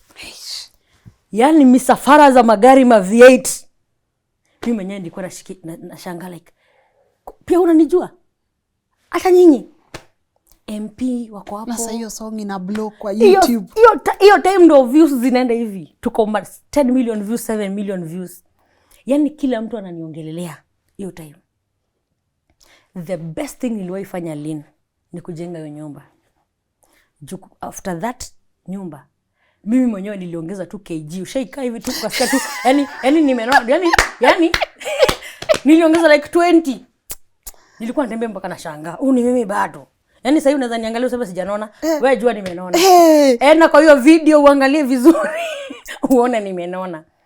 So hiyo kitu ilifanya nika feel weight nimeweka weight chini, naweza find peace with myself. Sasa mimi ni ule msee. Yani hivi ukiniambia hata kitu mbaya si shikanishi vizuri. Yani ukini discourage siwezi elewa. God has done it one more time. Kwa sababu tulianza na Primo venye alinifightia nikakuwa number 1 wakati kila mtu alidhani siwezi kuwa. Tumekuja second, nimeshafanya secondary school, nimemaliza niko uni actually. Na this time nimemaliza uni na nimeshajenga nyumba. Ile part inakuanga too sad kwa hiyo story ni before tujenge nyumba, before glory ikuje, nilikuwa nimeshapata mimba nikiwa shule. Wacha nikurudishe hiyo part, ni very important. Twende. Kwa sababu hiyo part nilipata tu mimba hivi. Nikaambia madhe niko pregnant, akaniambia hope yangu imeisha. Literally. Unapata aje mimba na ndio tegemeo Lynn? Unapata aje? Unajua madhe aliniangalia hivi akaniuliza, mimi nilidhani uko na akili kwa hiyo kichwa yako. Kumbe haunanga akili kwa hiyo kichwa yako. Huyo ni madhe. Na alikuwa na right. By the way alikuwa na right kwa sababu mimi ndio nakaa kuwa at least umechangamka. At least mimi ndio nakaa kuwa na kama niko mindful of her issues, unaona? Na ni kama sasa sikai hivyo anymore. Unajua ukiwa pregnant kuna vile maisha yako inapanguka. Na yangu ilipanguka si mchezo. Ilipanguka seriously. By the time nina hit hivi nilikuwa bado maisha yangu iko na stress. Yani iko na strain, mimi mtoto wangu nilikuwa Lynn. Nilikuwa na chamtoi wangu kwa nyumba peke yake. Ako kama 3 months. Lini ukiwa kampo? Si nilisoma a whole semester nikiwa na mtoto. Na ndio niko mshairi inaitwa jana Kiswahili na Kizungu. Ndio nimezaa tu katoto kako kadogo. Juu nikikuja nako shule kalikuwa kama 15 days. So huyu mtu ako 15 days, tuseme 20 days, 30 days unamwacha home peke yake. Juu sina nani, sina mtu naweza mwachia, ni mimi tu. Na dad tunasoma naye. Actually in the class rep. So haizi kosa class. The best anaweza fanya ni kunichukulia notes. Nilete. Ama apange tu kampango venye hiyo class nilimisa haitajulikana. Hiyo that's the best anaweza fanya. Wacha nikwambie ilikuwa discouragement kubwa aje kwa madhe, kwa parents wetu. Haikuwa easy my friend. Sisi tunaambiana tu tufanyaje? Survive for the fittest. Lazima tu survive. So I thank God ya kwamba kupata mtoto kulifanya pia nikakuwa na more shona drive ya kuachieve kwa sababu nilikuwa na feel hivi. Kitu ya kwanza discourage, fail God juu tuli hakuna kuaibishana. Tulikuwa tumekubaliana hakuna kuaibishana kwa hii walk. In our walk with God hakuna kuaibishana. So nimeshamwaibisha big time. Number 2 nimeibisha madhe big time. Number 3 niko na hii deal ya madhe nafaa kumjengea na niko na mtoto na ninakaa ni kama sasa si feel ni kama I'm in control anymore. Unaona? So nilifeel like sasa nafaa kuwa assertive, nafaa kuwa more assertive, nafaa kuwa more like hiyo zili nafaa kuwa mob. Nilingangana. Yani hiyo time hata ukiona nikikonda watu walikuwa wananichekelea sana, wananiambia venye niliiti kuna watu walikuwa wananiekea jokes wanasema Phyllis. Yani God anakuhitisha wewe hivi vile uko hivi. Hakuona watu wengine warembo. Kuna mtu aliniambia hivyo. But kuna mtu aliniambia unaibishanga Mungu sana. Hata kama alikuinua angeangalia kidogo. Kaluku. Yani kuna vile angeangalia mtu akona kaluku, mtu atakaa na kaoda, but maisha yangu ilikuwa chaotic at that time. But I thank God. Wakati nilijengea madhe nilianza kufeel ni kama sasa nachukua life yangu inachukua mkondo, unaona? I thank God nikaanza kuitoa mashow za nje ya Kenya sasa. Sasa nikiingia kwa ndege niko hivi international departures niko. Yani hiyo ni mimi niko international departures. Aje sasa inakuwa aje ni mimi. So mimi for the longest time nikitembea na Mungu, tukiagree na Mungu kitu, kazi yangu inakuanga tu kufanya my part. Juu nilikamkujua nikifanya my part, ni my part of obedience. Kama ni mahali kama ni faithfulness, kama ni hiyo obedience, yani kama niyo tu nifanye, God hajawahi ni fail. Yani mimi nakwambia tu kweli Lynn. So if I believe anything, I know God is going to deliver it and he's faithful enough to do. as long as I'm also doing my part. Mimi nikifanya my part, then I don't have any doubt for sure. That's beautiful. Thank you. Actually sikuwa na target sana kupata pesa, sijui kutajirika, sijui kununua nini, sijui kufanya nini. Hiyo haikuwa motivation. Motivation ilikuwa kwanza ni feel nimefika kwa hiyo ground. Unaona hiyo realm sasa. Yes. Nimefika hiyo realm. Na wakati nilifika hiyo realm, hakuna kitu kingine imenipea peace kama hiyo tu feeling. Ya kusema this is where I was coming and I'm already here. So when I serve God for 3 reasons. Number 1, he's the most faithful person I have followed and seen him do things in my life without giving up. Yani ndiye amefanya vitu in a way siku have to doubt anymore. Yani from that time si doubt anymore. Unaona? The second thing ni kwa sababu mimi nilishampromise maisha yangu yote ni ya kumserve. Kwa hivyo mimi nikimserve hata si the reward does not matter. It's only that I cannot be everywhere every time. It's only that. Hiyo ndio kitu pekee itafanya niseme sieni Nakuru naenda Nyeri. Hivyo tu. Lakini I serve God with my heart knowing that this is what I promised God and he keeps his promise. I must keep mine. Hata mimi lazima ni keep my side. The third reason ni kwa sababu everything I have seen in my life can only be attributed to God. Yani mimi siko kwa list ya wale watu wanasemanga I deserved this, I deserved that, I deserved this. Yani nikijikuta kwa mikutano ya waheshimiwa ama watu hivi ati watu wa maana ati places, sijaikaa chini nikasikia yeah, I worked hard for this one. It has always been a surprise. You are permanent kwa campus, bado ndio permanent. How officially? Nako hapa by the way supporting full force, you know. Permanent ako hapa leo. Yes. At least amenileta for the first time. Kuna hakuangi hivyo available. Yes. Leo nilihave kuongea mpaka Kizungu nikakutaja hapo. Lazima ningesema Lynn Ngugi unajua sasa tunatoka. Yani lazima ulikuwa bado kwa points, kwa bonga points. Lazima ningeongeza hapo ndio akuje. Number 1 tulikutana naye campus. Yes. Na haikuwa easy venye tunaweza isema tu easy. Ni kwa sababu saa zingine ukiwa campus you have kama mimi niko na a lot of problems. Like already nilikuwa na a lot of problems, unaona? Na yeye pia side yake kana a lot. Lakini kuna vile unakutanga kampo kuna vitu zinaitangwa cohabitation. Yes. Cohabitation is ile mpango ya kureduce bill. Yes. Mnaambiana. Sasa juu tunapendana. Mbona tulipe nyumba mbili? Come through. So, where come through hapa, yes. Tumepunguza rent yako yote. Na mimi nikikaa kwa Steve, nimepunguza rent yangu yote. Nalipia madhe. Ama unaonaje? It's true. That's how you're able to manage. Yes. So, we had to do that to agree to make life easy a little bit. But the best part inakuanga, he's a God-fearing person. Because ukidili na watu si God-fearing, doesn't matter kama umefanya harusi ya kanisa ama mjafanya harusi ama mmefanya all the holy things people can see, because for me I know for that one cannot be considered holy in any way.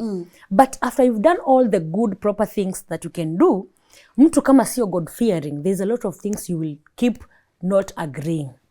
So having come to this far, na refer back to the point that this person is a God fearing person, we have been able to agree. This is how we're gonna maneuver hapa, tutamanuva hapa hivi, up to this day. And we thank God. Amen. Hatujafanya harusi ya kusema peperusha bendera, fanya hivi, madoido mingi, yes. But it is working. This is 10 years down the line. Wow. Yep. Wow. Yep, 10 years down the line. Beautiful. That's beautiful. We thank God. Na mmetoana mbali. Tumetoana mbali. Tumelea hawa watoto, tumeteseka naye. Yani wakati nilihit hivi unakuta nafaa kwenda kesha, nafaa kwenda crusade, nafaa kwenda hivi, na bado mimi ndio mamaka katoto kadogo. Na unajua watoi wangu walifuatana, yani nilipata mtoi this year na next year. Kwa hivyo hakukuwa time ya kubreak. Sasa yeye ni permanent, I come through, I make sure yeye ndiye ako chini ya maji behind the scenes, yeye ndiye ana manage. Yes. Nilienda mpaka US nikakaa 2 months. Na bado mtoto wangu kwa kama 5 months hivi. So nataka uimagine, mse kama hangekuwa supportive, hangekuwa God fearing, hangekuwa mtu tunaelewana, tunaweza ongea tuelewane. Unaweza shanga Phyllis unaachieve hizi vitu aje. Siwezi achieve peke yangu by the way. Anashikilia ile part yenye nobody talks about.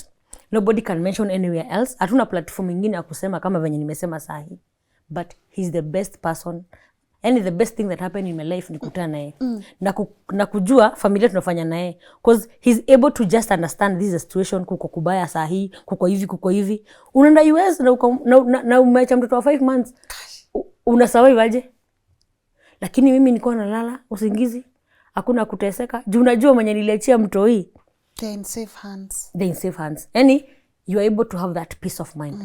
So he's the reason why I also seem to be moving ahead. Yani naka anani front kama front page ya gazeti, lakini yeye ndiye ako huku nyuma. Ameziandika amezipanga, and then he does my videos. Wow. For the longest time nilikuwa unajua kishoot video from different people. Unaweza kuwa na shida ya kusema who is the best. How unafikiria saa zingine video uko like nitapata stress juu ya hii na hii vitu kaa hizo. But since aanze kushoot video, mimi na relax. Kazi yangu tu ni yani tunga wimbo Phyllis. Hiyo tu ndo kazi yangu. So he has made my life very easy. And it was Steve Crown KE. Kena kwa mitandao. So unaweza msupport pia. Yeah. It's good. Mtu mwenye anaimba kama uko upcoming singer, any video he can do. And tulianza na mimi kama sample. Unajua tulianzaje? Time ya corona kumefanywa inaitwa aje? Ile kufungwa kulitwa aje? Lockdown. Siku ya lockdown ya kwanza ilikuwa siku yangu ya shoot. Siku yenye kulifanywa lockdown, hiyo asubuhi nilikuwa namkia kwenda kushoot. But nilikuwa na cameras ni zangu na everything ni yangu. Nilikuwa natafutanga sana naenda kuchukua team, naenda kuwachukua. So tukitoka kwangu ni Garissa Road hiyo side. Kutokea kwangu nikapata blockage iko uwezi ingia Thika town. Niukae na huko ushago. Watu wa ushago tukae ushago. So yeye hakuwa jua kushoot video or anything. Hakuwa na idea hata. But nilikuwa na laptop, yani everything nilikuwa nazo. So kurudi home nikamwambia sasa tutafanya aje juu hii shoot, kuna vile na feel ni kama I need this video out. Akaniambia hebu nipe hiyo kamera niwashe. Do you know aliwasha kamera niko like iko na mahali pameandikwa record. Imewaka. Press hapo. Unaniona? Do you know? Unaniona?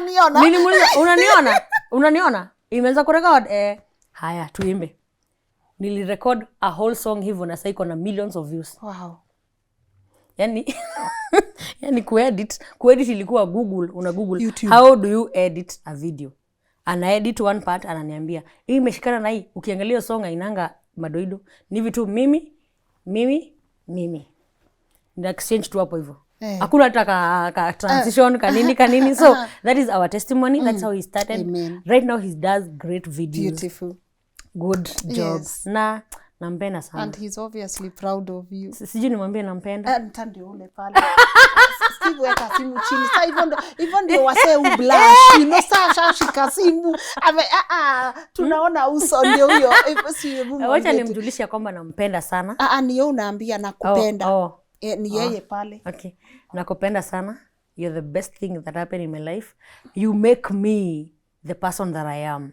Yani ukifanya hivi nisikie depression kwa nyumba. Watu watatafuta mtu ana smile kwa barabara watakosa. Watatafuta mtu anacheka kwa barabara watamkosa. So thank you for the peace of mind, for the support, for the strength, for hiyo feeling ya kujuanga at the back of my mind I got someone. Niko na pila huko nyuma, siwezi anguka niguze chini. Yani hata nikianguka siwezi fika chini. Somebody will pick me up. Uko na msee wako. Yeah, niko na msee. So verified wangu. Thank you so much. God bless you. Amen. We are happy for. Ama Steve pia unataka kurudisha your statement. Anakulove. Yeah. Anakulove. Nashukuru Mungu sana. By the way, marrying somebody famous is not easy. Because people will always give you an opinion of them. Do you know it's not easy? Because I came to understand why marriages mobs ama celeb huanguka. Because your other person anaambiwa vitu mingi kukuhusu na watu wenye wanakuwatch. Na naweza they tend to believe because haizi kuwa everywhere akikuwatch. So atakuwa busy kwa kazi yake, anaambiwa your wife was in Nakuru doing this, doing that, alikuwa doing this, doing that. So chances za kubelieve ziko juu, chances za kuargue ziko juu, chances za kutoelewana ziko juu. So mi nashukuru Mungu kwa sababu after all is said and done, tukikaa chini tunaambiana sisi tunajuana aje. Sisi tuna agree kufanya nini. So once we agree on doing that, every other voice is shut. Yeah. Watu wengi husema ukishakuwa famous sasa ni Phyllis ako famous nini au unaachana naye pia wewe unatafuta mse class yako. But mnaweza pana na mtu. Exactly. Mnaweza pana na mtu. Saa zingine huwa hard kwa sababu anaweza kosa kukuunderstand pia yeye. Kwa sababu hajaiona this version of you. For example, you imagine tulipatana Steve campus, alijua tu msichana mwenye anafanya assignment, anafanya homework, anafanya nini. So hajai niona nikiwa mbele ya watu, mbele ya umati. Yaani niko hivi kwa stadium, yaani hajui hizo vitu. Yaani mimi na mahindi hajai iona. Yes. Unaona? So mimi nikiwa kwa stadium ni kama na feel venye nilikuwa kwa shamba na mahindi, lakini yeye hajai niona. Good. So akiona kila mtu anakuongelelea, kila mtu anakucomment, kila mtu anakudiscuss, zinaweza kutokea positives, zingine negatives, anaweza kuwa hapo kwa mix. Yes. So even being able to just stand your ground and say, this is my wife, and whatever you are saying could be right or wrong, but doesn't matter. It's a big thing. It's a big thing. It's a big thing. That's powerful. And one of the things maybe ningetaka uguzie before we wind up, watu wako, and I think nitafanya kaka short video somewhere, people have gifts. I think kila mtu alizaliwa na talent fulani, lakini wase utaka tu kukana, mimi niko talented. Me by the since I was a young girl, I knew I was going to be a doctor, I knew I was going to be a lawyer. We know these things because these things have been given unto us. We know we have the gifts and the talents, but ile kitu watu watakangi kufanya ni kufanyia hiyo talent kazi, ama hiyo gift kazi. Mse anagoja tu God, siku yangu itafika. Siku yangu itafika, siku yako ndio saa hii. Andika hizo songs, weka kando. Enda ukilima, imbia mahi. I feel like wase ujua, yes, mimi ni gifted. Nilikuwa nakuambia saa hii kabla tuanze, cause mimi najua, you know, you are my OG, like tumeanza na kitambo sana. Umeniona na mic hivi kwa streets nini. Nilikuwa na count miaka, I'm like, oh my God, this is my 8th year. Wase wananionanga like kila time. Like tukigeuka hivi tunakuona, tukigeuka hivi tuko na wewe. Wase wananionanga tu hivi. This is actually my 7th year, day in, day out. Niko tu maybe kwa ka screen come to nini, you know. And now I look back, I'm like, that's the work. Hiyo day in, day out, showing up. Hiyo ndio kazi. Hiyo ndio. Alaisi God and surprise tu na chameleon. Like, I know. Chameleon ni possible, by the way. Nataka tu like, I just want 100 million, but anyways. Yeah, that's true. No, zitakuja. Tumesema nini? Tumesema just believe and do the work. Once you do that, you're good to go. Anyway, let me talk about that. Kitu ya kwanza niseme, I believe strongly that every person has a talent. It may not be those outspoken ones, but you have a talent. For example, considering my own example, nikupe tu a practical example. One thing I believed long time ago about Steve, for example. Simdiscuss kwa sababu ni bwanangu. Yes. Nataka tu nimtumie kama example in this case. Anaingia vizuri sana. Nilikuwa na believe ako gifted mkono. Like, yeye akinyamaza, yeye aongei kama mimi. Yeye akinyamaza afanye anything na mkono yake, ita flourish. Yaani hata kama ni kushona viatu, hata kama ni kutengeneza viti, hata kama ni kucarve anything, hata kama ni kufix, hata kama ni kufunga, ni kunini, anything anafanya na mkono yake inakaa tu like, wow, nani alikuwa hapa? Lakini yeye ukimwambia hivyo, anashangaa. Wewe si wewe ndio uko na gift ya kuimba? Unaona? So anaweza kosa kuwa na relate nayo kwa sababu yangu ni outspoken, yake ni quiet. Unaona? Kwa hivyo niseme hivi, watu wengi wako na gifting, wako na a certain ability in them. If they would focus on it, itakuja kualisha, kuwachangia life, kuwachangia. Watu wengine hata ni patience peke yake. Gift yao ni patience. Yaani mtu anaweza fungua tu duka, angoje tu customer kuanzia asubuhi mpaka jioni, hachoki, give up, hapapatiki, harandarandi. Ako na hiyo tu patience, anaweza ngoja kitu kikafanyika hadi kikakuwa fruitful. Yaani vitu ni nyingi, zinaweza kosa kuwa na majina za kumention, lakini mimi naomba Mungu, mtu mahali amekaa adiscover yake ni gani. Kwa sababu once you discover your area of gifting or area of strength, ufocus nayo, definitely itakupea results. Good. Unaona? Ni kama kusema ndio formula God alitumia ku make sure hatulali njaa. Sisi wote, hata kama haitasemwa, haitakuwa na terminology ya kuidefine, itakuweko ya ku make sure you are able to provide for your family, you are able to feed yourself, na hii dunia na hatufanani, yani ina create pia diversity ama variety. Mimi niambia msanii, naambiaga wasanii sana wasanii, mimi naambiaga juu sina area nyingine naweza ongelea sana kama usanii. Naambiaga msanii hivi, kama uko gifted, jifunze kutokea kwa watu. Yani usikuwe gifted kwa mahindi peke yake kama mimi. Yani tokeanga kwa watu. Weka pro box. Yani hata before ufike kwa pro box, jipeleke mwenyewe mahali utahitaji fair. Si kuna churches kwenyu, kuna PCA, kuna Catholic, kuna gani. Kuna occasions, every village kuna occasion, hata kama ni mazishi, harusi, nini. Jipeleke huko by force, yani jiite mkutano, jiambie niko Kierere for this time. This time around nipangeni kwa Kierere department, hapo ndio niko. Nitajipeleka by force, ongea na MC, msalimie. Mwambie MC naitwa Phyllis Mbuthia, naweza imbia hawa watu chorus moja kabla muanze mkutano yenyu. Yes. Yani ipange in a way watu wakuone. Kwa sababu hakuna celebrity haina watu. Hakuna celebrity hana followers. So how followers unawapata kwa a category of people ama a group of people. So where people are gathered, make sure you are there. I think also the mistake kwa sasa ufikiria kani me-upload kitu sahi kwa YouTube lazima i-hit. Hapana. Song yako ilikaa how long? 2 years. 2 years. Ilika 2 years. Yani nikiangalia hivi, yani wakati nilisikia ni kama nimehit, wakati iliguza 1000. Ilikuwa kama like 6 months ama 8 months. Iliguza 1000 views, niko celebrity Phyllis Mbuthia. How are you? Nikafeel nimeanza achieve. Wacha nikwambie one agenda niliachieve. Na hiyo 1000 yenye inaweza kuwa si a celebrity kind of thing. Ilikuwa hivi. Wakati nikiimba hii song, nikitunga na whatever, kuna one desire I had. My God is so special to me. I always wonder how to present him in the best way. Yani hiyo ndio shida mimi niko naye. Yani Mungu wangu ni mzuri sana, nashangaa Mungu. Nikupange aje hawa watu wakuone vizuri, nisitumie maneno ya kawaida. Juu naweza nikasema God is good. See, we know that. Of course God is good all the time God is good, and that is nature. Wow. So it is not even unique, but I am like, you don't know what I'm talking about. I'm talking of a special God, like somebody who has delivered me from dust, literally.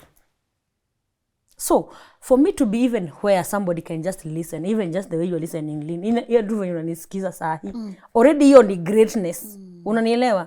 So mimi najaribu kusema hivi, that God who is doing that behind the scenes, I know him in my heart. I want to present him to the people. They may know him, maybe love him too, maybe join me in trusting in him. So wakati nilitunga hii song, ilikuwa inanisaidia bado kuleta ile point close home. Nikaambia Mungu kitu moja in my private prayers, hiyo tu tunaongea na yeye. Nikamwambia God, nitaisema aje? So nipe tu 1 minute, 1 single minute, dunia mzima inyamaze kwanza inisikize, niwaambie this God is so good. He has given me salvation, and this salvation I'm happy about it. This is how it makes me feel, because the song, mtu mwenye anaweza taka kujua the song what it means, nimeweka translations. Hiyo song iko na subtitles, unazitanga hivyo, subtitles. Kwa hivyo ile song it's a summary to say, since the day I got saved, this is how free I felt. That I can go to the north, to the south, to east, to the west, without feeling like I'm worried or anything is bothering me. Niko too free. Hiyo song ili try to describe hiyo feeling. Kwa hivyo describe kwa Kikuyu kwa sababu it's my first language na ndio na understand better. Lakini zingine tu tunaweza pitia hapo. But nikasema hii song naweza taka tu ipewe na Mungu tu a minute. Yani watu waelewe huyo Mungu special nimeshamsema, and then we can continue with business. And do you know what? The moment your song ili hit, literally nilikuwa na my 1 minute. Nilikuwa nakaa hivi nasikia tu duthi ikipita hivi ni hiyo song, bodaboda ikipita hivi ni hiyo song, nikiingia hoteli ni hiyo song, nikiingia town ni hiyo song, tao kila mahali street yote hivi ni hiyo song. Niko, God, you gave me my minute. What has kept you humble? What has kept you grounded? First grounded, wacha tuseme grounded. Hiyo ya humble kidogo nitakuja. Hiyo ya humble sijui kama hiyo ya humble utaniambia, lakini grounded. Nimekuwa grounded kwa sababu first sijawahi feel kama all that I have to do for Christ has been done. Kwa hivyo sijamaliza kazi. Like si feel ni kama nimeshakuwa everything that I would want to do. Do you know right now I'm doing theology? Because I told myself, wacha nisome studies za Bible. Ndio ni feel like nime understand everything. Can I understand everything so that I can say everything? Nielewe kwanza ndio nikisema niseme vitu zinaeleweka. Unaona? Kwa sababu sio just about being a preacher. I may not even be a pastor, but at least as I sing, because I minister to the people of God, I want to minister to them in a way that I give them something that can be understood. Si creativity yangu tu nahitaji pia information. Unaona? So nikasema, can I dig deeper so that even as I come to present my God in a deeper way, I can present him in a way, the best way. Yani tuwe tumeshafika end to end, extreme to extreme. Nimemaliza kazi. Yani siku yenye nitakuwa tu na nyamaza hivi niko. Sina kitu kingine kusema. Fungeni kamera twende. Unajua? Hivyo. That's what I want to do. So grounding yangu ni kwa sababu si feel like nimefanya all that I have to do. So I need to keep doing. I need to keep discovering things that God can do. I need to keep daring. You know, I need to keep doing those things until the last minute niseme nimejaribu kila kitu, nimesema kila kitu. I've served you with all like half. Yes. I've emptied. I've run my race, nimemaliza. But I don't think I want to add to that. Wow. I've run my race. Nimemaliza. Ni run. Iyo. Kizungu inakuwa ngumu, wewe tuongee tu Kiswahili. Tumekimbia mbio. I'm empty now. Yeah, I've given you all of me. Yani nijiuliza what else can I say? You know how deep that statement is. Ushako una feel yes, watu wanaona umefanya like a lot wanaona umefanya 1%. Me na feeling you every day. But I also know it's because of my journey. Maybe journey yangu venye God amekuwa faithful ndio imefanya nika feel like I need somebody to have this kind of experience. Na sina a way ya kuadopt to my experience. So maybe you can just have yours. But meanwhile I'm here to say, kindly guys, do you believe in God? Yeah. Si tupenda Mungu tuone na yake tupenda vile na ana reciprocate vile who have kungangana. What legacy do you want to leave behind? Wow, that's a good question. The biggest legacy I would want to leave is number 1, I would love that anybody who knows me, who is aware of my existence, to have positivity. Yani sitaki ni represent stress. Ushaona watu ukimwona yuko like naweza taka ni represent positivity kwa maisha ya watu. Sio sahi tu kwa maisha yangu tu, even just my memory, if I'm not there and somebody is talking about me, mentioning me should represent positivity. Whenever I am, wherever. Yani, wherever somebody mentions my name, ikae tu, haisimami kitu inaweza kustress, ama kitu inaweza fanya amani ipotee, unaona, kuwe tu na amani, yani you feel better, unaona you feeling. Meanwhile, I'm doing this because of how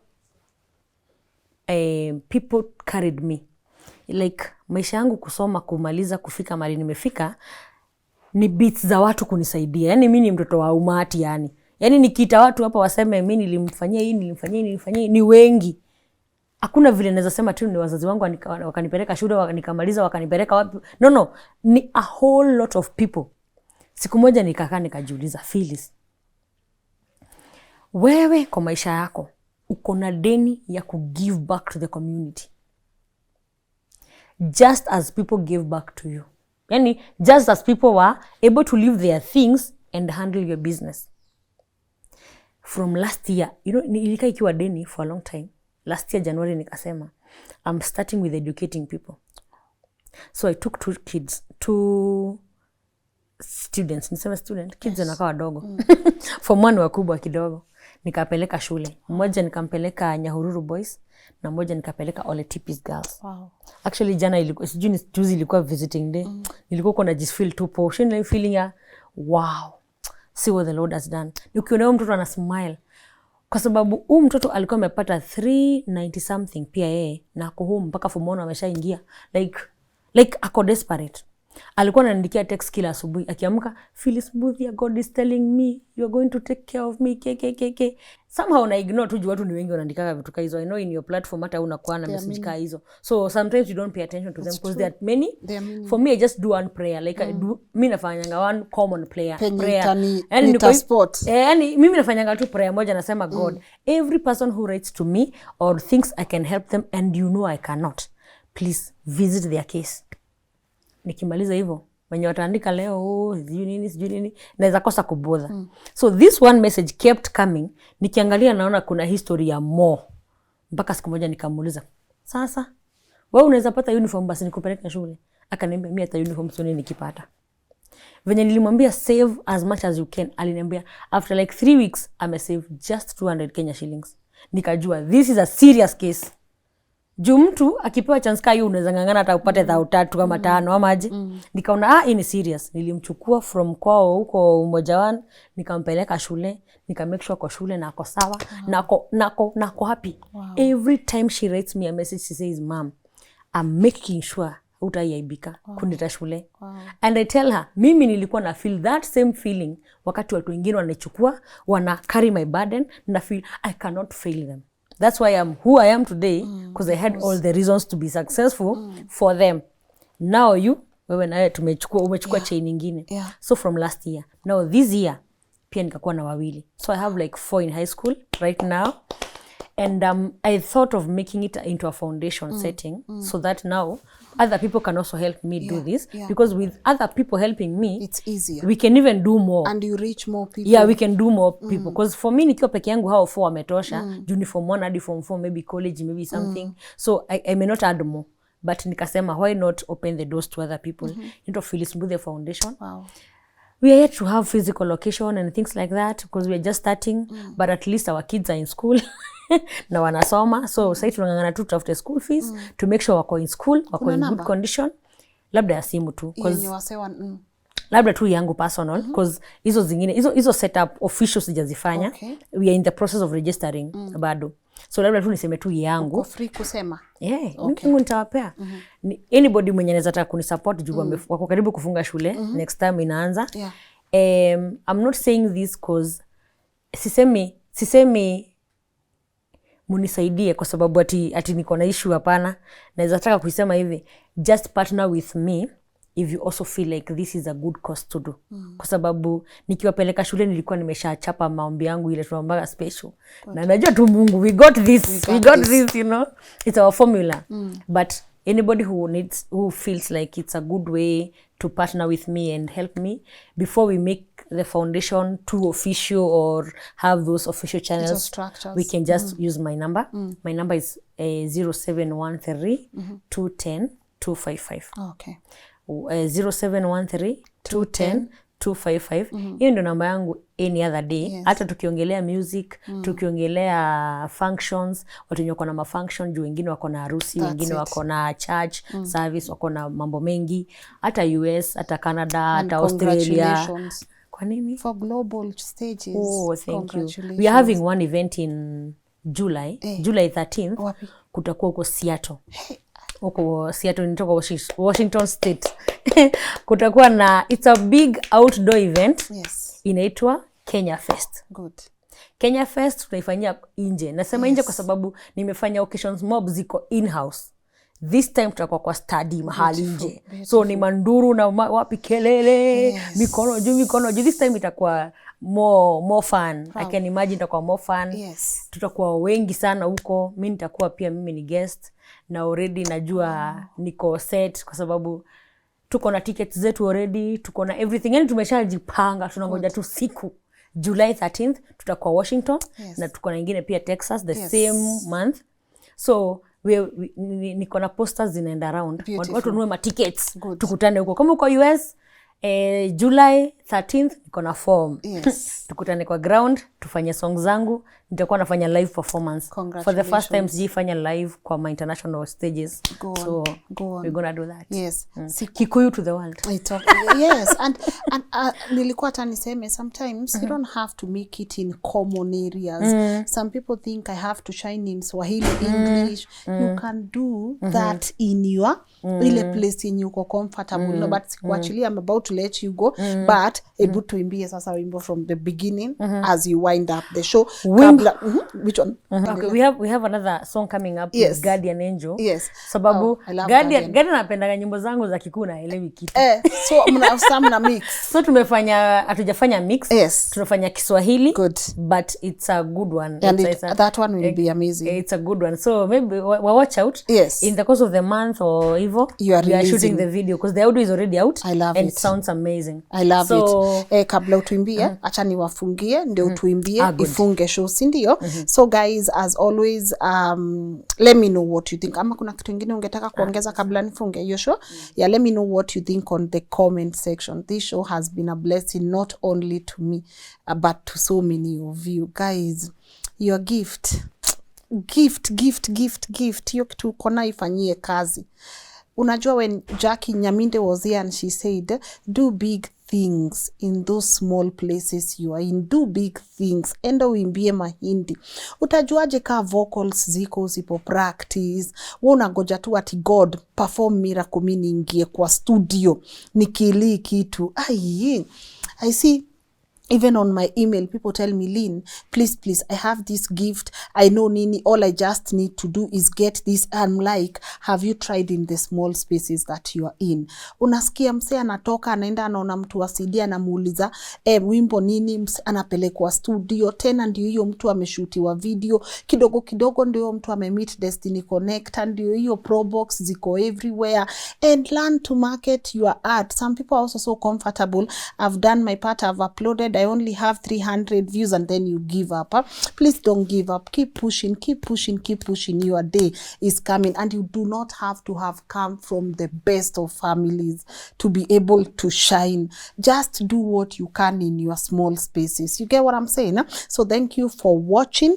Don't go anywhere. She's about to sing for us, but also to say thank you. Nasemanga hii kazi si rahisi. When I get people to partner with, it makes me happy. So Maridadi Motors, I appreciate you guys. Go get your cars, get your driving licenses, go wash your carpet and duvets, invest in their circle. Incredible people. I'm just happy to see the hizo achievements. Down nikitembea naona sparkling sasa kila pahali. That makes me happy. Also to my people at Kings Developers Limited, and then mununue manyumba na hakuna pressure. Kama unataka apartment Kileleshwa, kama unataka affordable housing hapa Ruiru, guys, they are everywhere. Just go ask them, nionyesheni indio budget yangu naweza pata nyumba wapi. Na hata kabla ulipe, tembea kwa hizo manyumba we mwenyewe ujiangalilie useme, is this what I really want? And if it's what you want, guys, go purchase. Pole waambie mimi niko na inataka kulipa na installments. Lynn aliniambia it's possible. Go check them out. Share your story with me. info@lnn.digital. Looking forward to come to Australia. I appreciate you guys. And if you've watched this episode and you've not subscribed, please subscribe. It goes a long way. It's free and goes a long way. Sawa. To the team, asanteni sana. Phyllis, take it away. So tuanze from the top, ile song tulianza nayo. Hiyo. Sasa audio. Sasa ulikuwa church umefanya chorus. Sasa umewaambia uko na audio. Sasa waeke audio. Niliwaambia ndio simu yangu sasa tufixi cable. Fixi cable sasa. Ndio hiyo audio. Twende. Githe tioro agikeno kinene mundu oretwo macegera akerwo withiire na thayo thire waku ne murihe mundu ratwireirwo kunyongwo ni undu wathire kuingiha akambata na ruguru na gaikuruka itherero irathiro na ithuiro hatari mundu ngimuria kiuria. Hallelujah. Githe tiwe mwathani watumire ngoro yakwa ĩgĩe mwĩhoko werutire nĩguo nguĩre ndĩtũrĩre na thayũ. Hale handike tode thire ukendekane murehe githeti wa Ngai githeti wa Jesu githeti wa Roho githeti nyuatato marutira wira uyu Akuelewe. Mimi wasiniambianga sauti yangu siku hizi. Karibu imekita. Sikuwa ananiambia sauti yangu. Me I can sing. Nipeleke studio. Guys, bye. Tomorrow 10 Newest a.m. collabo, Lynn Ngugi versus Phyllis Mbuthia. Musiniambie kitu. Kabisa. Niko ndani. Kabisa.